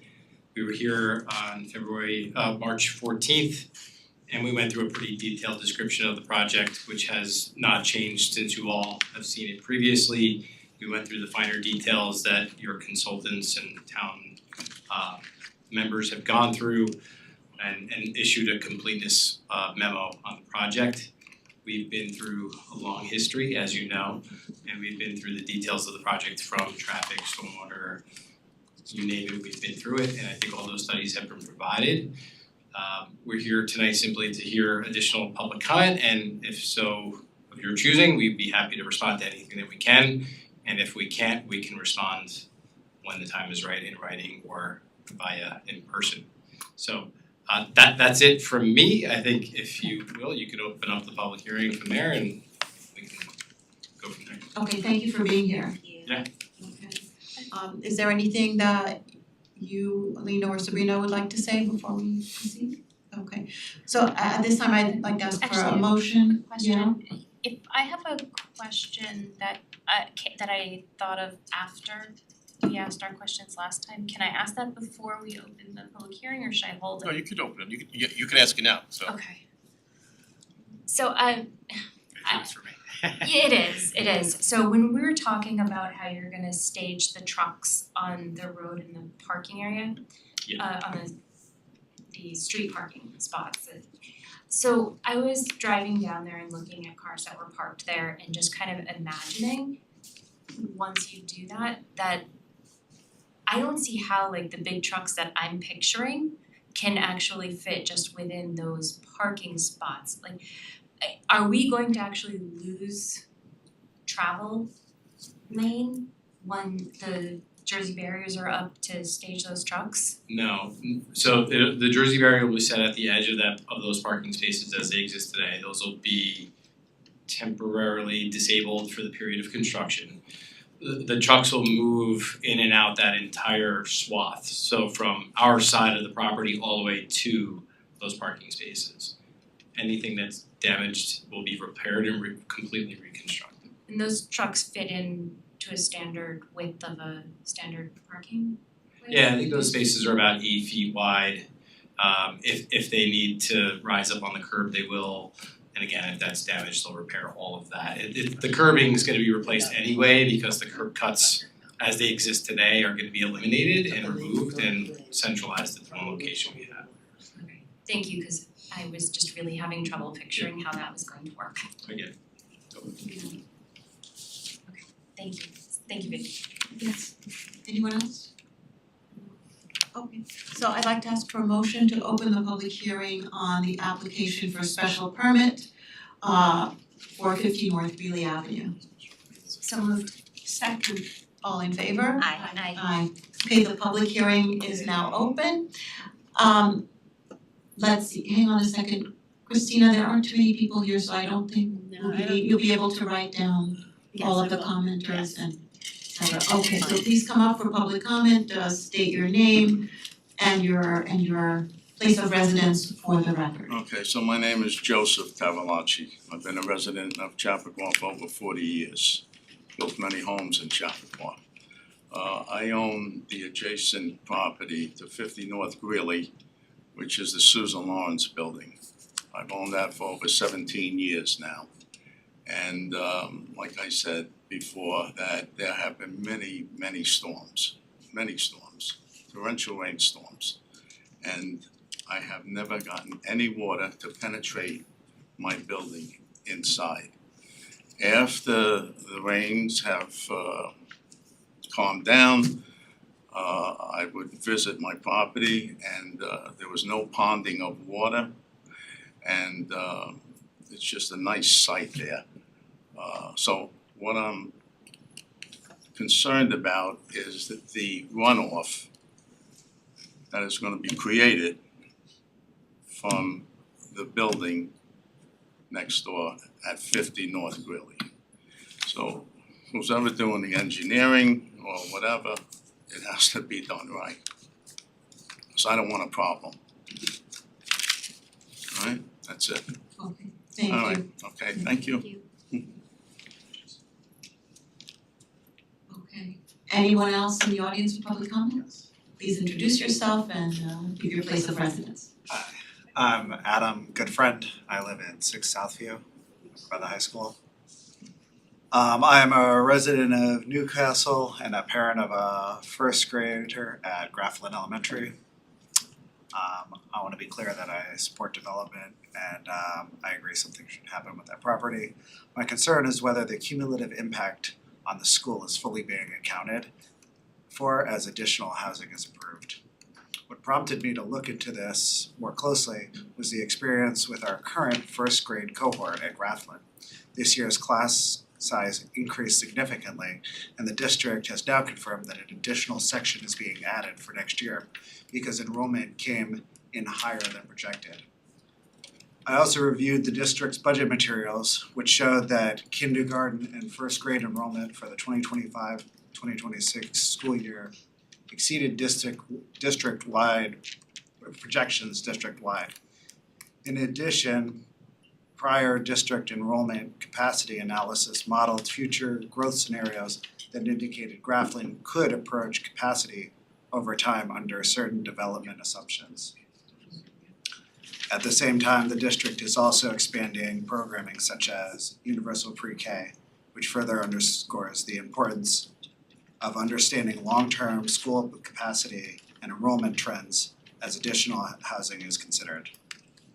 Again, I'm not suggesting that one project is solely responsible for enrollment increases, but I do think recent real-world enrollment trends suggest that school impacts may be more significant than originally projected.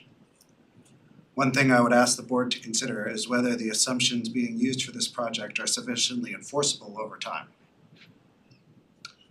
My understanding is that the current proposal relies heavily on the unit mix weighted towards one-bedroom apartments to support lower projected school impact. But I also understand that the mix is not necessarily fixed unless formalized as part of the approval process.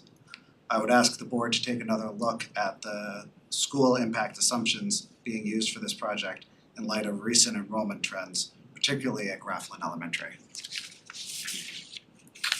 My questions are, how will the town ensure that the assumptions used to justify the project impact remain accurate over time? Will the proposed unit mix be formally fixed as part of the approval process? And how's the town revisited school impact assumptions in light of recent enrollment trends at Grafflin? That's it. Thank you.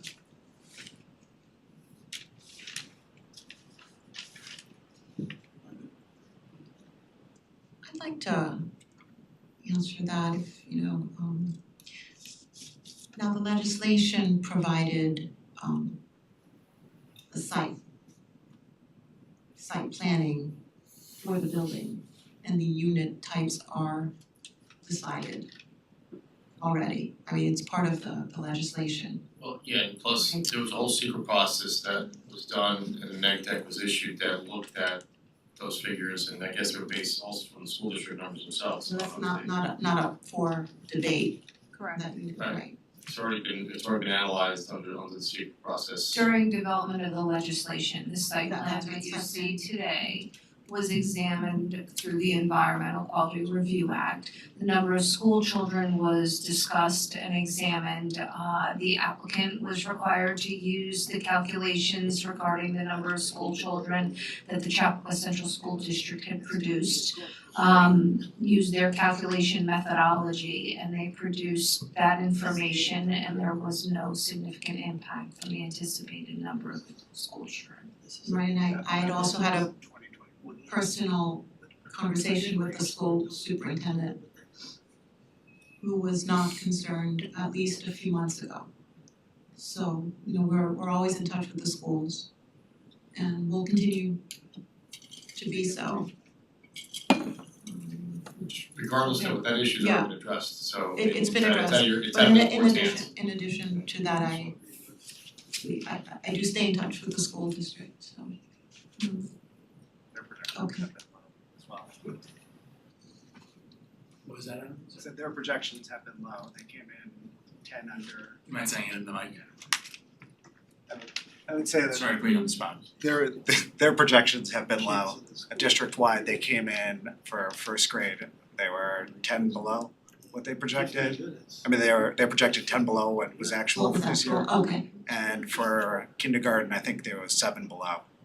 So, you know, there's seems to be an issue there. okay, You know, I saw got it. class sizes go from 19 last year to 24 this year in the Grafflin first grade. okay, So But they've that's added another section, you said? tied, they will be if the budget gets approved. Right. From what I understand. okay, yeah, okay, thanks for letting us know. But I think we need to look at the capacity. You know, I think that the projection, the whole school district wide, it came in above projections for this year. So we might wanna relook at where the trends are going, Okay, especially Thank as you. other developments are now coming into the school. Anyone else for public comment?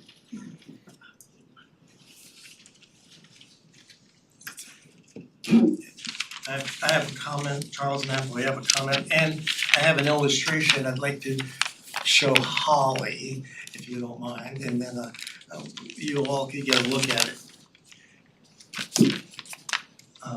It's about the staging and what the 80-ton crane looks like, and how it has to lift all of these huge 60 or 70 foot planks off of the truck and then lift them up over the wires and then try to put the thing way back 150 feet towards the railroad station.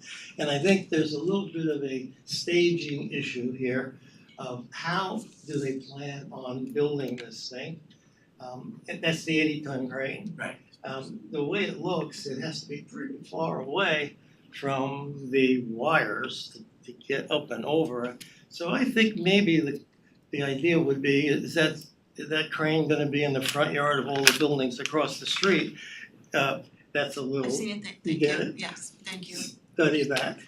But that's not my main core problem here. It's something that has to be looked into a lot further because the wires have to be buried, obviously, to even begin building this thing and getting the product off of the trucks and onto the property. And it's called reach. I mean, the crane goes up and it has to tip over to drop the load, which is a 60-foot long plank of wood on top of something. Chuck, please speak to the mic. Sorry. It's a crane and it might be a problem without us being sure that it can be done. But that's not my problem. My problem is the code required a whole building life cycle analysis involving 5 stages of a building's life. It clearly says that raw material extraction, manufacturing, processing, distribution, and transportation and use phase at the end of life, that's disposal and recycling, should precede all special use application approval.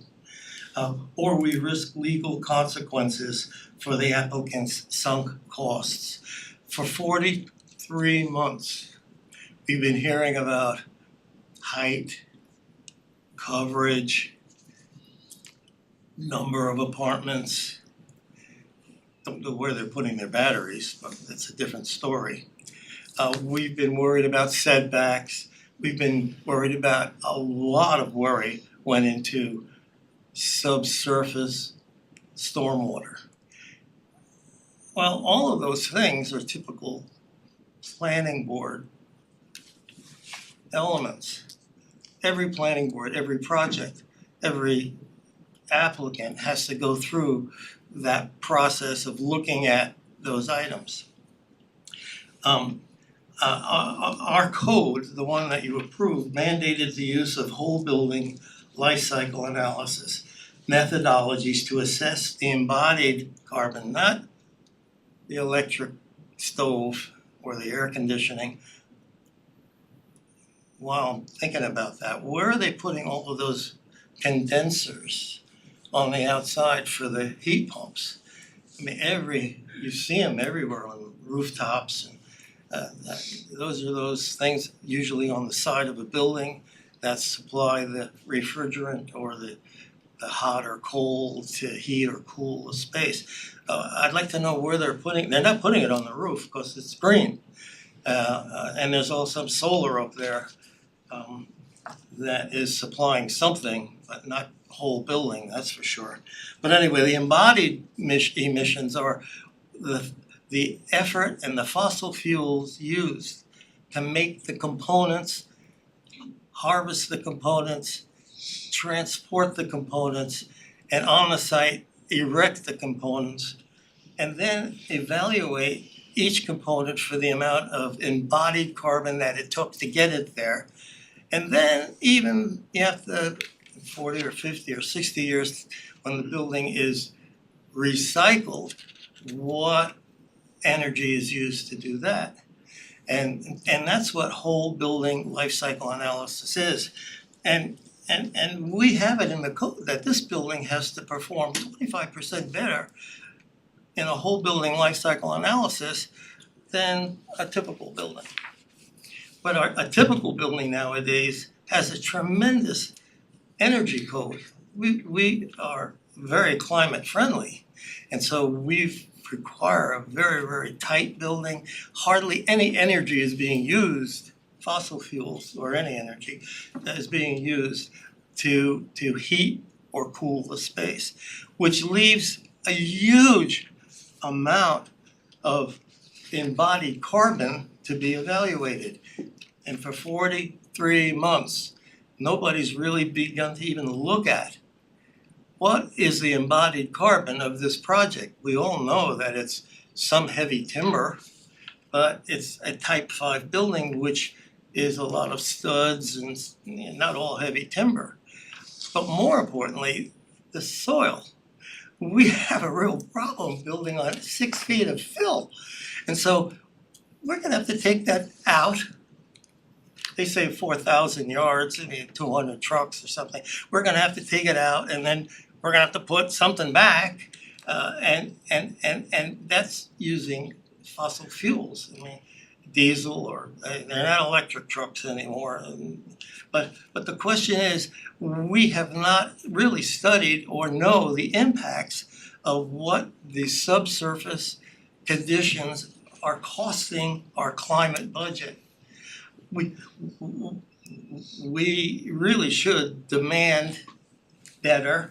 We should demand that before anything gets approved, we have some idea that this thing is gonna meet the required code.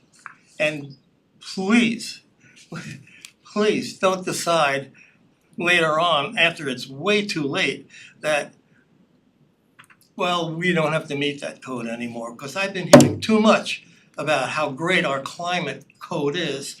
And this whole thing is a special use climate code.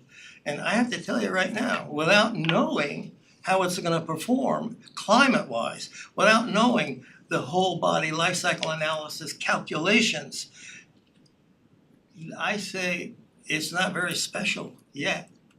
And I keep asking, where is this so-called zero that everybody talks about? No, we have not looked at the climate aspects of this code.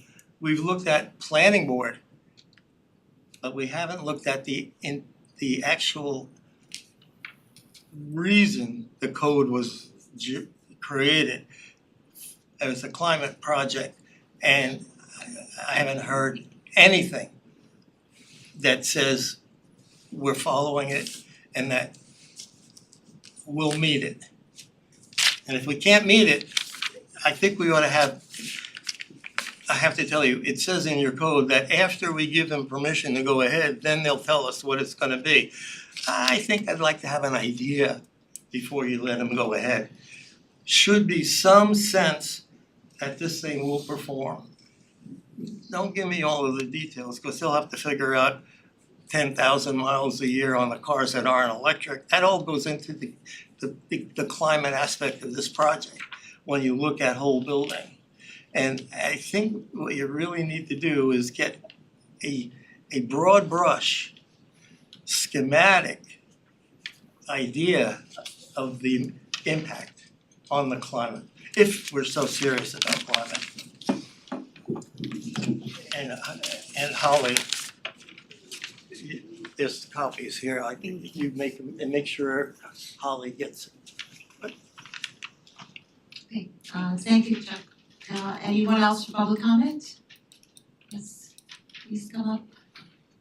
Please don't forget to identify yourself and place of residence. I love the new podium, that's a nice addition to the town board meeting environment.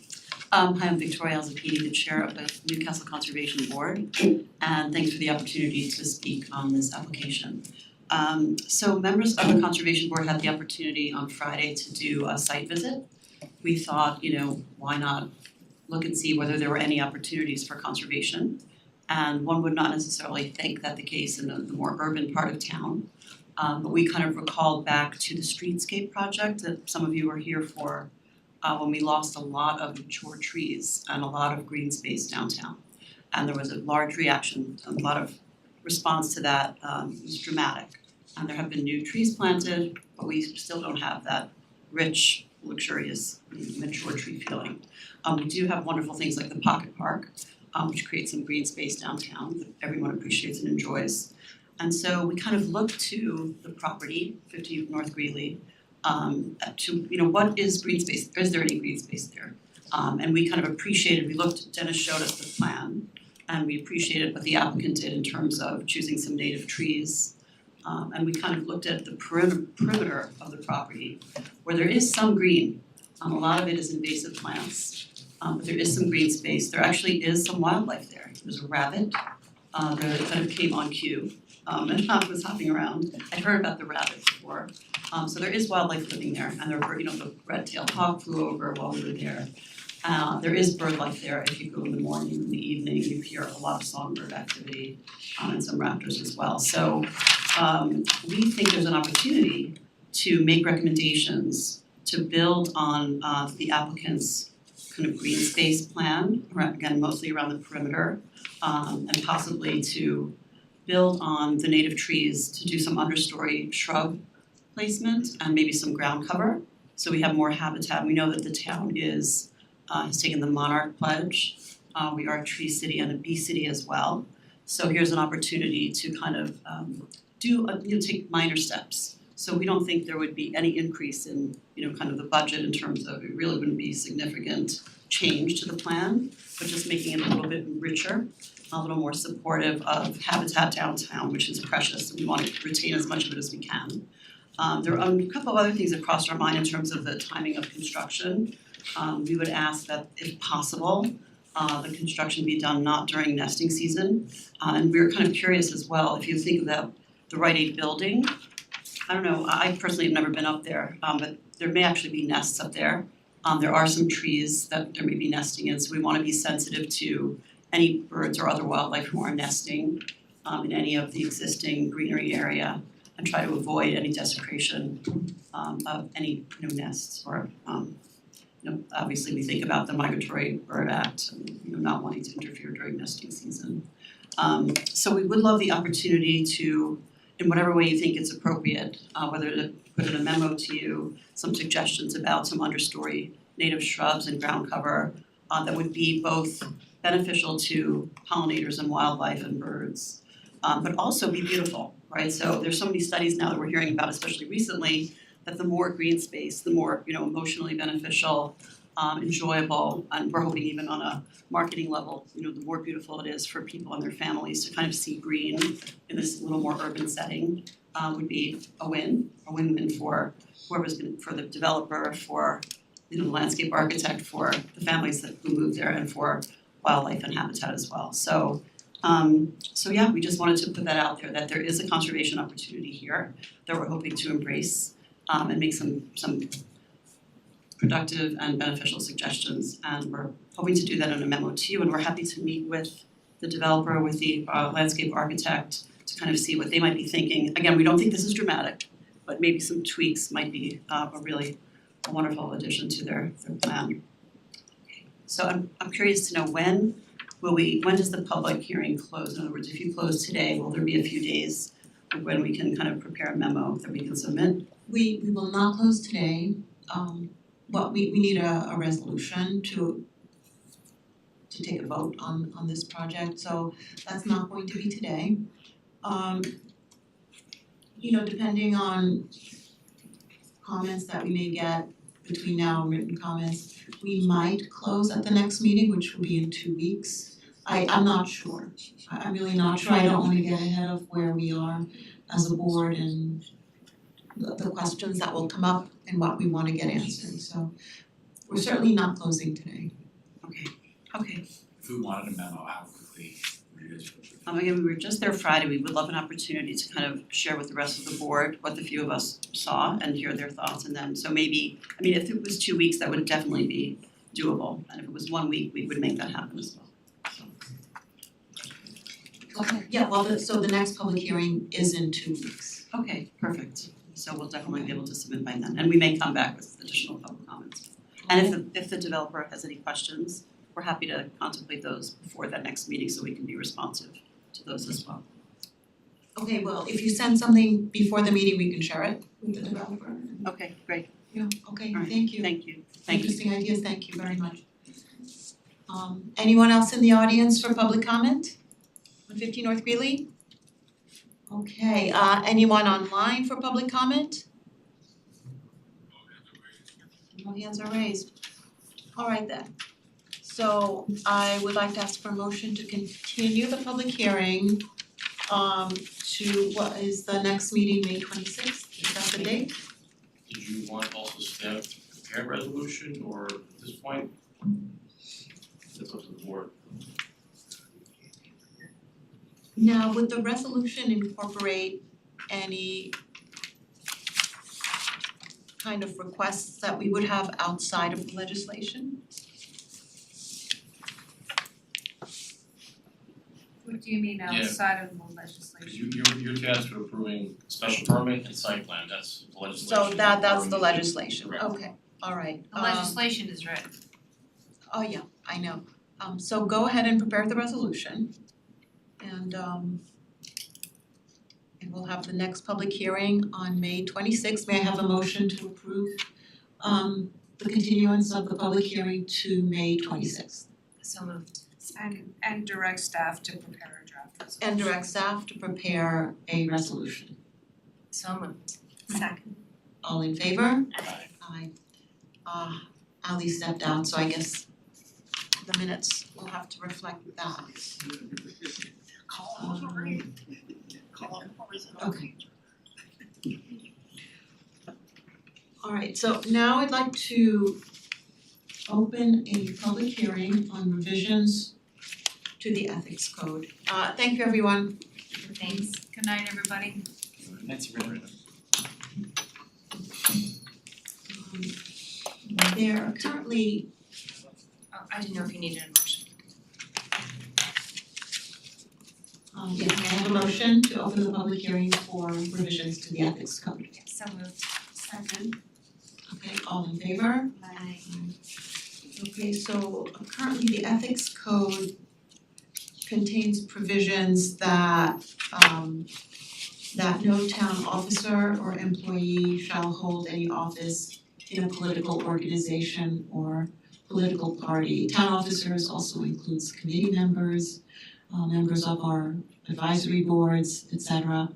And a number of people who are on our boards also belong to political organizations. It's these are extremely restrictive provisions that I believe, as I'm told, no other towns, so certainly that our council knows of. Yeah, I mean, I've seen it, I don't really see these types of revisions in other places, I've seen, when I was actually revising it, I saw one other that had something similar, but yours is definitely more restrictive than what I've seen, so to your point, Vicky, what we have tonight is a proposed local law that takes and deletes in section 9-11 political solicitations activities, the last 3 sections of that statute, which are the provision that you were just talking about. Right. Takes it out. And this provision is actually causing a lot of people to be in violation of our code. whoever belongs to a town committee who's part of a political organization would be in violation. Disqualified, right? Here, and so it's extremely draconian and I just had one question. Should town board members be subject to this though? Like, meaning, should you be prohibited from being a chair of a committee, of a political committee, and serve on the town board? So right now, it states that no town officer or employee shall use town resources for political campaign, and we actually took that provision that says no town officer or employee shall hold any office in a political party or political organization. We took that out because currently you have that right now. No town officer or employee may serve as a committee person of any political party or political organization. So what I'm saying is, perhaps we and future town board members should be prohibited from doing that. It's more our volunteers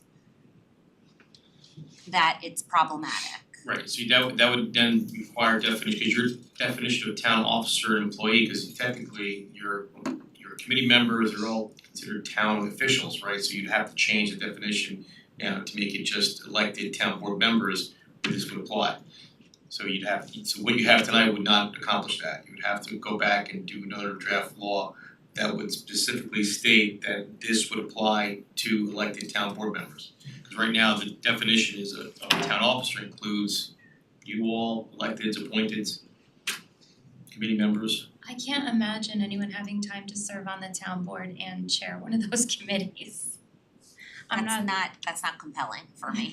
That's not a compelling reason. Is that, I do feel like but wait, this is not talking about sharing, this is about serving membership. I just wanna say that George Latimer, when he was county executive, also served on the Rye Democratic Committee. He was a district leader. So, I mean, you know, at different levels of government and elected officials, they do that.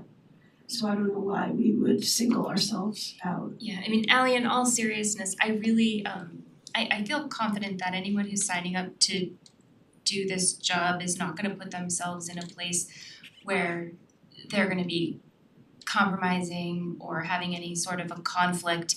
And if so, if it ever does come to that, we have an ethics board that's there just for that. So what I'm saying is I have a lot of confidence in the volunteers for our community, for this not to be an issue that we need to legislate. You know, do other towns you work with, am I allowed to ask that? Sure. Are there other towns that have a similar, like, you know, Jen referenced George Latimer, so Rye obviously doesn't. Most of them do not have this type of provision. Again, I looked at it, I saw one other, and again, I'm not gonna state which one, but this is probably most restrictive I've ever seen. Right, because again, you should be disqualified from serving on a committee if you weren't a political party or a committee person, right? I mean, what are the risks? I'm not sure I understand what the risks. Listen, under Article 18, there are conflict rules, and again, if there was ever that situation, it would be incumbent upon that person to say, listen, I may have a conflict, because the rule is it's not actual conflict, it's the appearance of conflict. You should probably step back and recuse yourself in your particular position, whether it's an elected or a committee person, and you're sitting up here in whatever capacity, whether it's planning, zoning, or whatever committee, you should probably know well enough if one of your committee, appointments, if you will, would interfere with what you're doing. Again, it doesn't come across that often, but it does happen, but then it's up to that individual board member to make that call. Or up to me as town council to say, wait a minute, there's a problem here, maybe highlight it for you all. But again, these provisions are really unique For Newcastle. Yeah. It's extremely restrictive, I mean, so you wouldn't be able to be a member of any political organization, not necessarily a local one pertaining to this town. Not only that, I know even that I'm a member of the Westchester Black Women's Political Caucus. Now, am I in violation? And I would find that extremely restrictive and offensive to have to resign because we have a code here Well, we that currently is do. very So if we currently It's not membership, we have found it's that serving many, as an many officer. people know a committee person That doesn't mean an officer. But Right, I mean, that's a great example of why it's restrictive and we should strike it down. when we talked about it, we all named how many people that we know that are wonderful volunteers on various committees that are also in violation, right? We all Right. agreed, it So was so Exactly. silly. what is, so I'm not understanding right. what the objection is. No, it's not an objection, it was more of like a thought. Right, Do we no, I want get to, it. What does committee person on a political party or political organization mean? That you're someone who belongs to a committee. So It's would not that also necessarily mean an officer. if you're registered with a particular political party, would that then make you a member of that? Right, if you're a committee? registered Democrat or a I think registered it- Republican, aren't But that's not being a committee member. But it is, cause it's called the Democratic National Committee. So I mean, I Yeah, it says you're getting rid of that, no town officer or employee shall hold any office in a political party or political organization.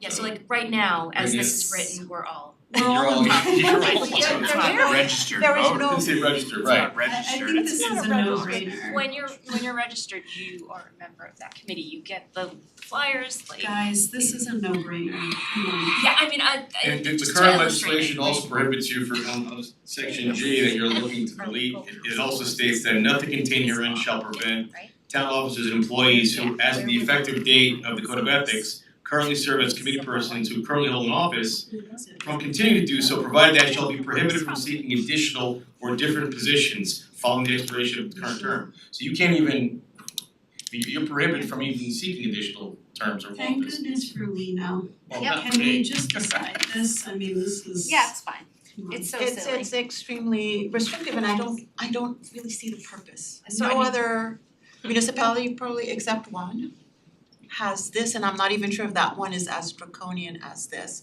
Or It if it we makes would all want- of us in Or violation. we would wanna Yeah. follow, or if we would wanna Um, follow their suit, just because there is one doesn't mean we necessarily Right. wanna I follow think, it. I think this goes under the category of house cleaning, you Yeah. know? It really And does, straightening and up. considering that so many people are in violation, So many. I would And- like to, and I'd like to limiting vote our on this today. volunteer pool is a terrible idea. Right, yeah. Exactly. Right. I mean, that's the other thing is that people, like Victoria, for example, who volunteer their time Sorry singling and you out. you know, cause you're here and you're still here, you know? I mean, there are just a select number of people who want to volunteer and are that committed and that passionate. And we should not have anything restrictive Now, about that. dozens and dozens of people are in violation of a code that is extremely draconian and restrictive to our personal freedoms. I Right, mean, you this is can a argue- democracy. If you're a committee person of a political party, you know, what difference does it make, right? If you're doing a job for It the town, shouldn't. it shouldn't, right? And I kind of have an idea of why you put this in here when you did, but housekeeping, you're cleaning it up, and you could try it, and if you don't like it, you could always go back and change it and maybe modify it, but what you have here now is, again, it really shouldn't matter if you're a political appointee or from a political party or on a committee or Newcastle committee or county committee, shouldn't preclude you from being on a planning board or a zoning board No, it at shouldn't. all, and this does. No, it shouldn't. I mean, I am totally fine with the way it's presented to us in this form. Striking E, F, and G. Okay, Three so sections, this, considering that this is Yep. after all a public hearing, I would like to invite anyone in the audience who has a comment on this change to the local law. I wasn't planning to, but I'm happy to weigh in. Oh, you are absolutely, I absolutely called out my free, name, it would Victoria, I be mean, nice to have a comment, there may be someone online as well. you can tell us why we're wrong, we're gonna regret this. I really wasn't planning to, but it's an interesting topic. So, yeah, Victoria's opinion. So it's, I mean, we often do find that people who are involved in one thing are involved in, you know, this conglomerate of, you know, interests, and so those do overlap.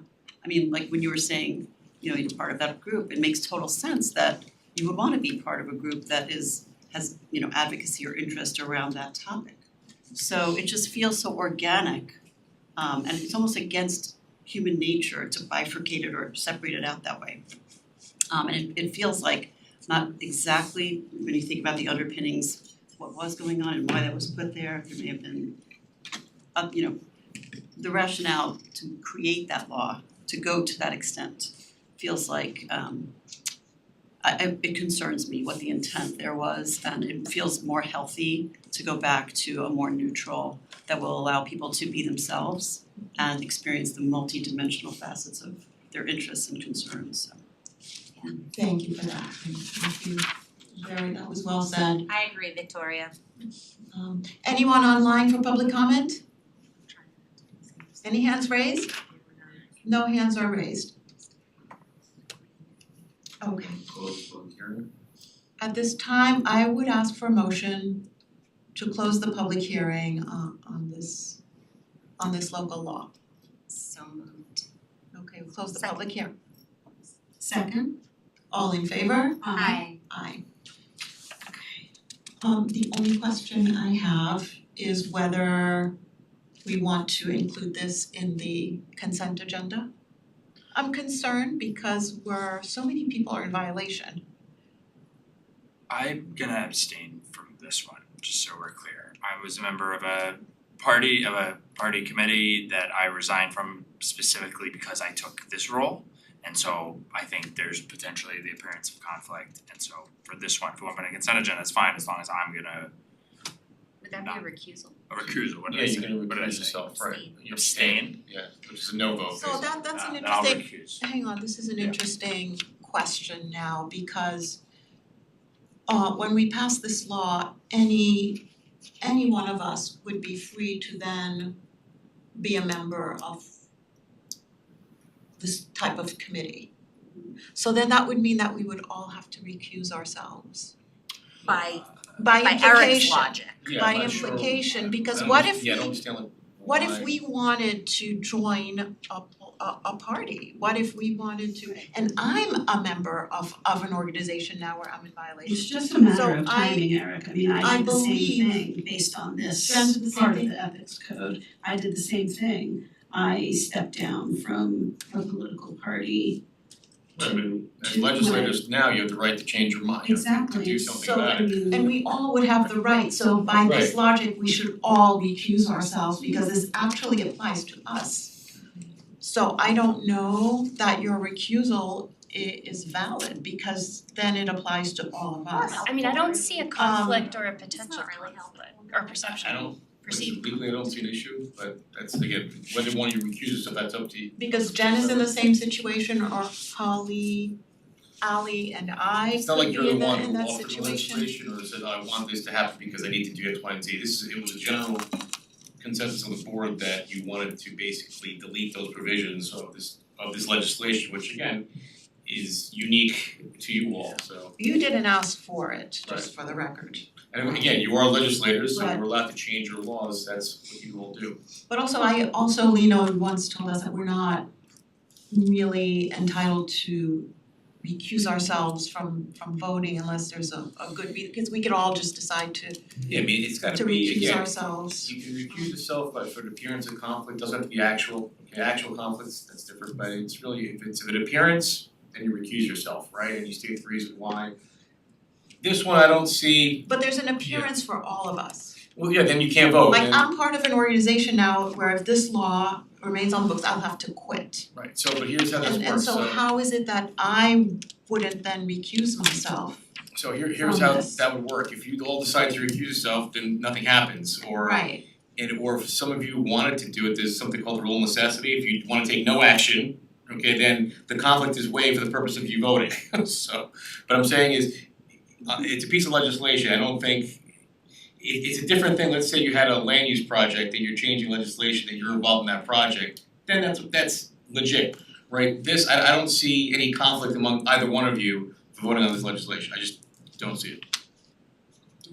Again, if I'm an applicant proposing a zone change, right, and maybe it's in your neighborhood or it's close to you, then I say, you know what, maybe Eric, you should recuse yourself because this zone change pertains to your property or adjacent to a development that's gonna change the zoning and maybe you don't wanna deal with that, different story, you shouldn't be voting on that.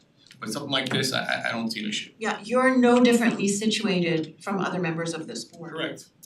In fact, the board that passed that law was in violation of that law when they passed I it. won't get into that. So Yes. it's ridiculous.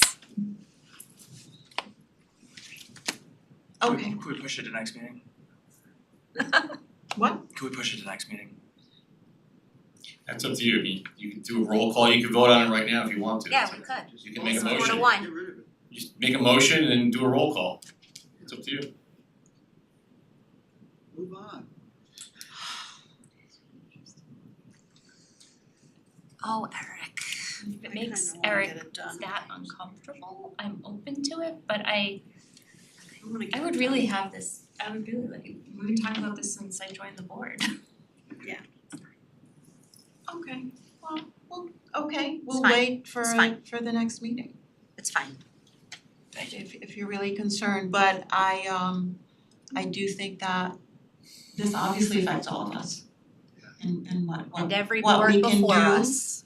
I'm uncomfortable with this, knowing that I should quit an organization that I'm a part of that has nothing to do with the town. I am uncomfortable.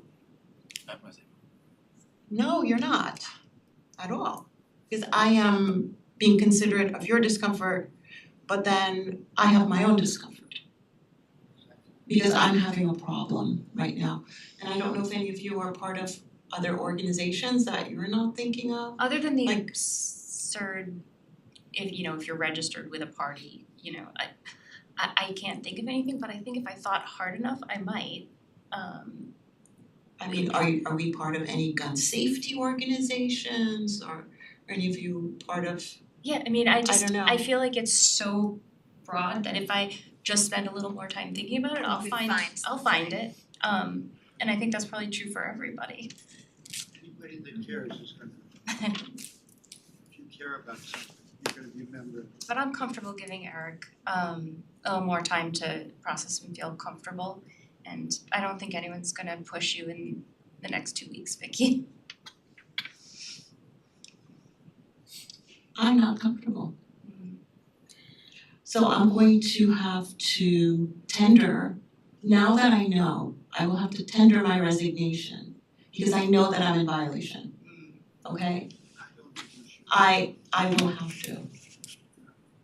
I am not comfortable Tender your resignation from my membership of the Westchester Black Women's Political Caucus. Well, can we vote Because of tonight this law without and Eric? somebody, Can we vote tonight without Eric? Can we? Yeah, Yes. you need We three have- votes. Yes. Why don't we just do this without Eric then? Okay, Someone's gotta make a motion, you made a motion to close the public hearing, I'm sorry, Eric, but I believe my situation is more serious than your not being comfortable. Okay. Because I'm having You do what you want. an issue, so yeah, we should all do what we feel is right. Absolutely, you should have the right to do it. Thank you for being on. Okay, so we did make a motion, we did close the hearing? Doesn't matter. It doesn't matter? Doesn't Alright. What? I forgot advice of counsel. it doesn't matter. On Advice of counsel, on advice of counsel. He's good. And also, this is, I'm sorry, this is not just about me. Other people are in violation now and could be brought up on ethics by the ethics We have committee. committee members to think People- of too. A lot. Yes. Like I said, we It's not, counted. it's just not, it's not A lot. fair. A lot. It's not fair to people who are in violation. Let's just do it. Alright, so I have let's no issue. move. Yes, No I'll issue. vote. Nope, Great. no problem. I'm good, Vicky. So the vote, okay, so the vote will be when we take up the resolutions. Can we add this to would we add a separate resolution or would this be more properly part of the consent agenda? What would you think? What I would do, I would just, you just close public hearing, you could happy to make the motion now if someone wants to make it, that way it's part of the record, it's closed and done. I mean, that's just, because it's legislation, it's public hearing, you close the public hearing, it just makes it neater just to, someone make a motion if they wanna adopt it. I move to Okay. adopt the revision to the ethics code. Second. Okay, all in favor? Aye. All opposed? They all voted in favor. Okay. Thank you. Thank you, that was. We're good, nobody feels We talked it through, we got it, That's we're good, good. we're good. Good. Rob, is it your, are we up to your? Well, we've gone Up to the We've consent gone to agenda. we've gone through the consent agenda and the proposed action will be in the resolutions. Okay, let's get started then. Okay, Eric, do you wanna start us off with the consent agenda items? Retroactive Got it. approval of payment of claims, start there. Yes. Alright, I move to retroactively approve the payment of Wait, what do you No, have here, there? consent Ah. agenda, this one, sorry. I move to adopt the items 1 through 11 as listed on the consent agenda. 1 through 12. Yep. I move to adopt the items 1 through 12 as listed on the consent agenda. Read them through. Second. There we go. All in favor? Aye. I move to retroactively approve the payment of claims in the amount of $386,809.84 listed on the summary AP check register and detail voucher detail reports. Checks were printed and distributed to each claimant listed on Friday, May 1st, 2026. Second. All in favor? Aye. You wanna take one more? Sure, I'd love to. I move to retroactively approve the payment of claims in the amount of $483,345.62 listed on the summary AP check register and detail voucher details report. Checks were printed and distributed to each claimant listed on Friday, April 24th, 2026. Second. All in favor? Aye. I move to adopt a local law entitled Battery Energy Storage System, section 60-430. Second. I agree. All in favor? Aye. Aye. I move to approve the hiring of Alfredo Cantu to the position of fourth grade police officer within the town of Newcastle Police Department at an annual salary of $84,728.39 effective June 22nd, 2026. This appointment is contingent upon the approved resignation and reinstatement from the Westchester County Department of Personnel, medical examinations, and a probationary period of no more than 52 weeks. Second. All in favor? Aye. One more. I move to accept the resignation of Dylan Ruxell from his position of recreation assistant effective Friday, May 8th, 2026. Second. All in favor? Aye. I move to authorize the hiring of Sarah Curtin for the position of art assistant at the rate of $30 per hour with an anticipated start date of May 13th, 2026. Second.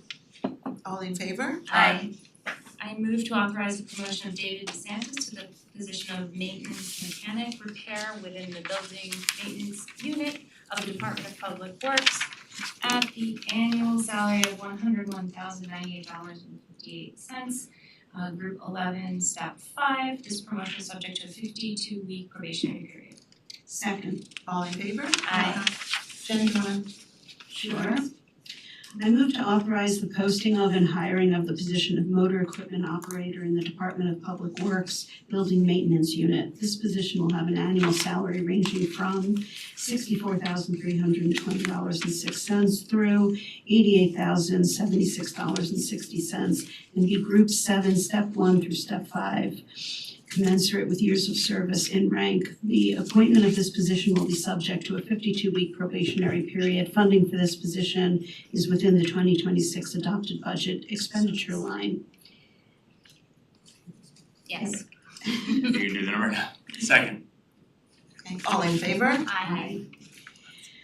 I move to authorize the posting of and hiring of the position of labor in the Department of Public Works Building Maintenance Unit. This position will have an annual salary ranging from $53,841.35 through $73,940.59 and be Group 2, Step 1 through Step 5, commensurate with years of service in rank.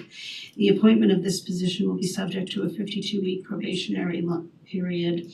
Funding for this position is within the 2026 adopted budget expenditure line. Second. All in favor? Aye.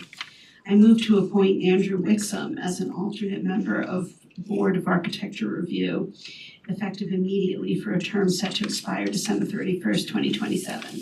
Second. All in favor? Aye.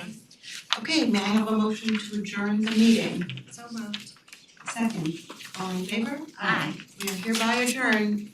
Thank you very much, everyone.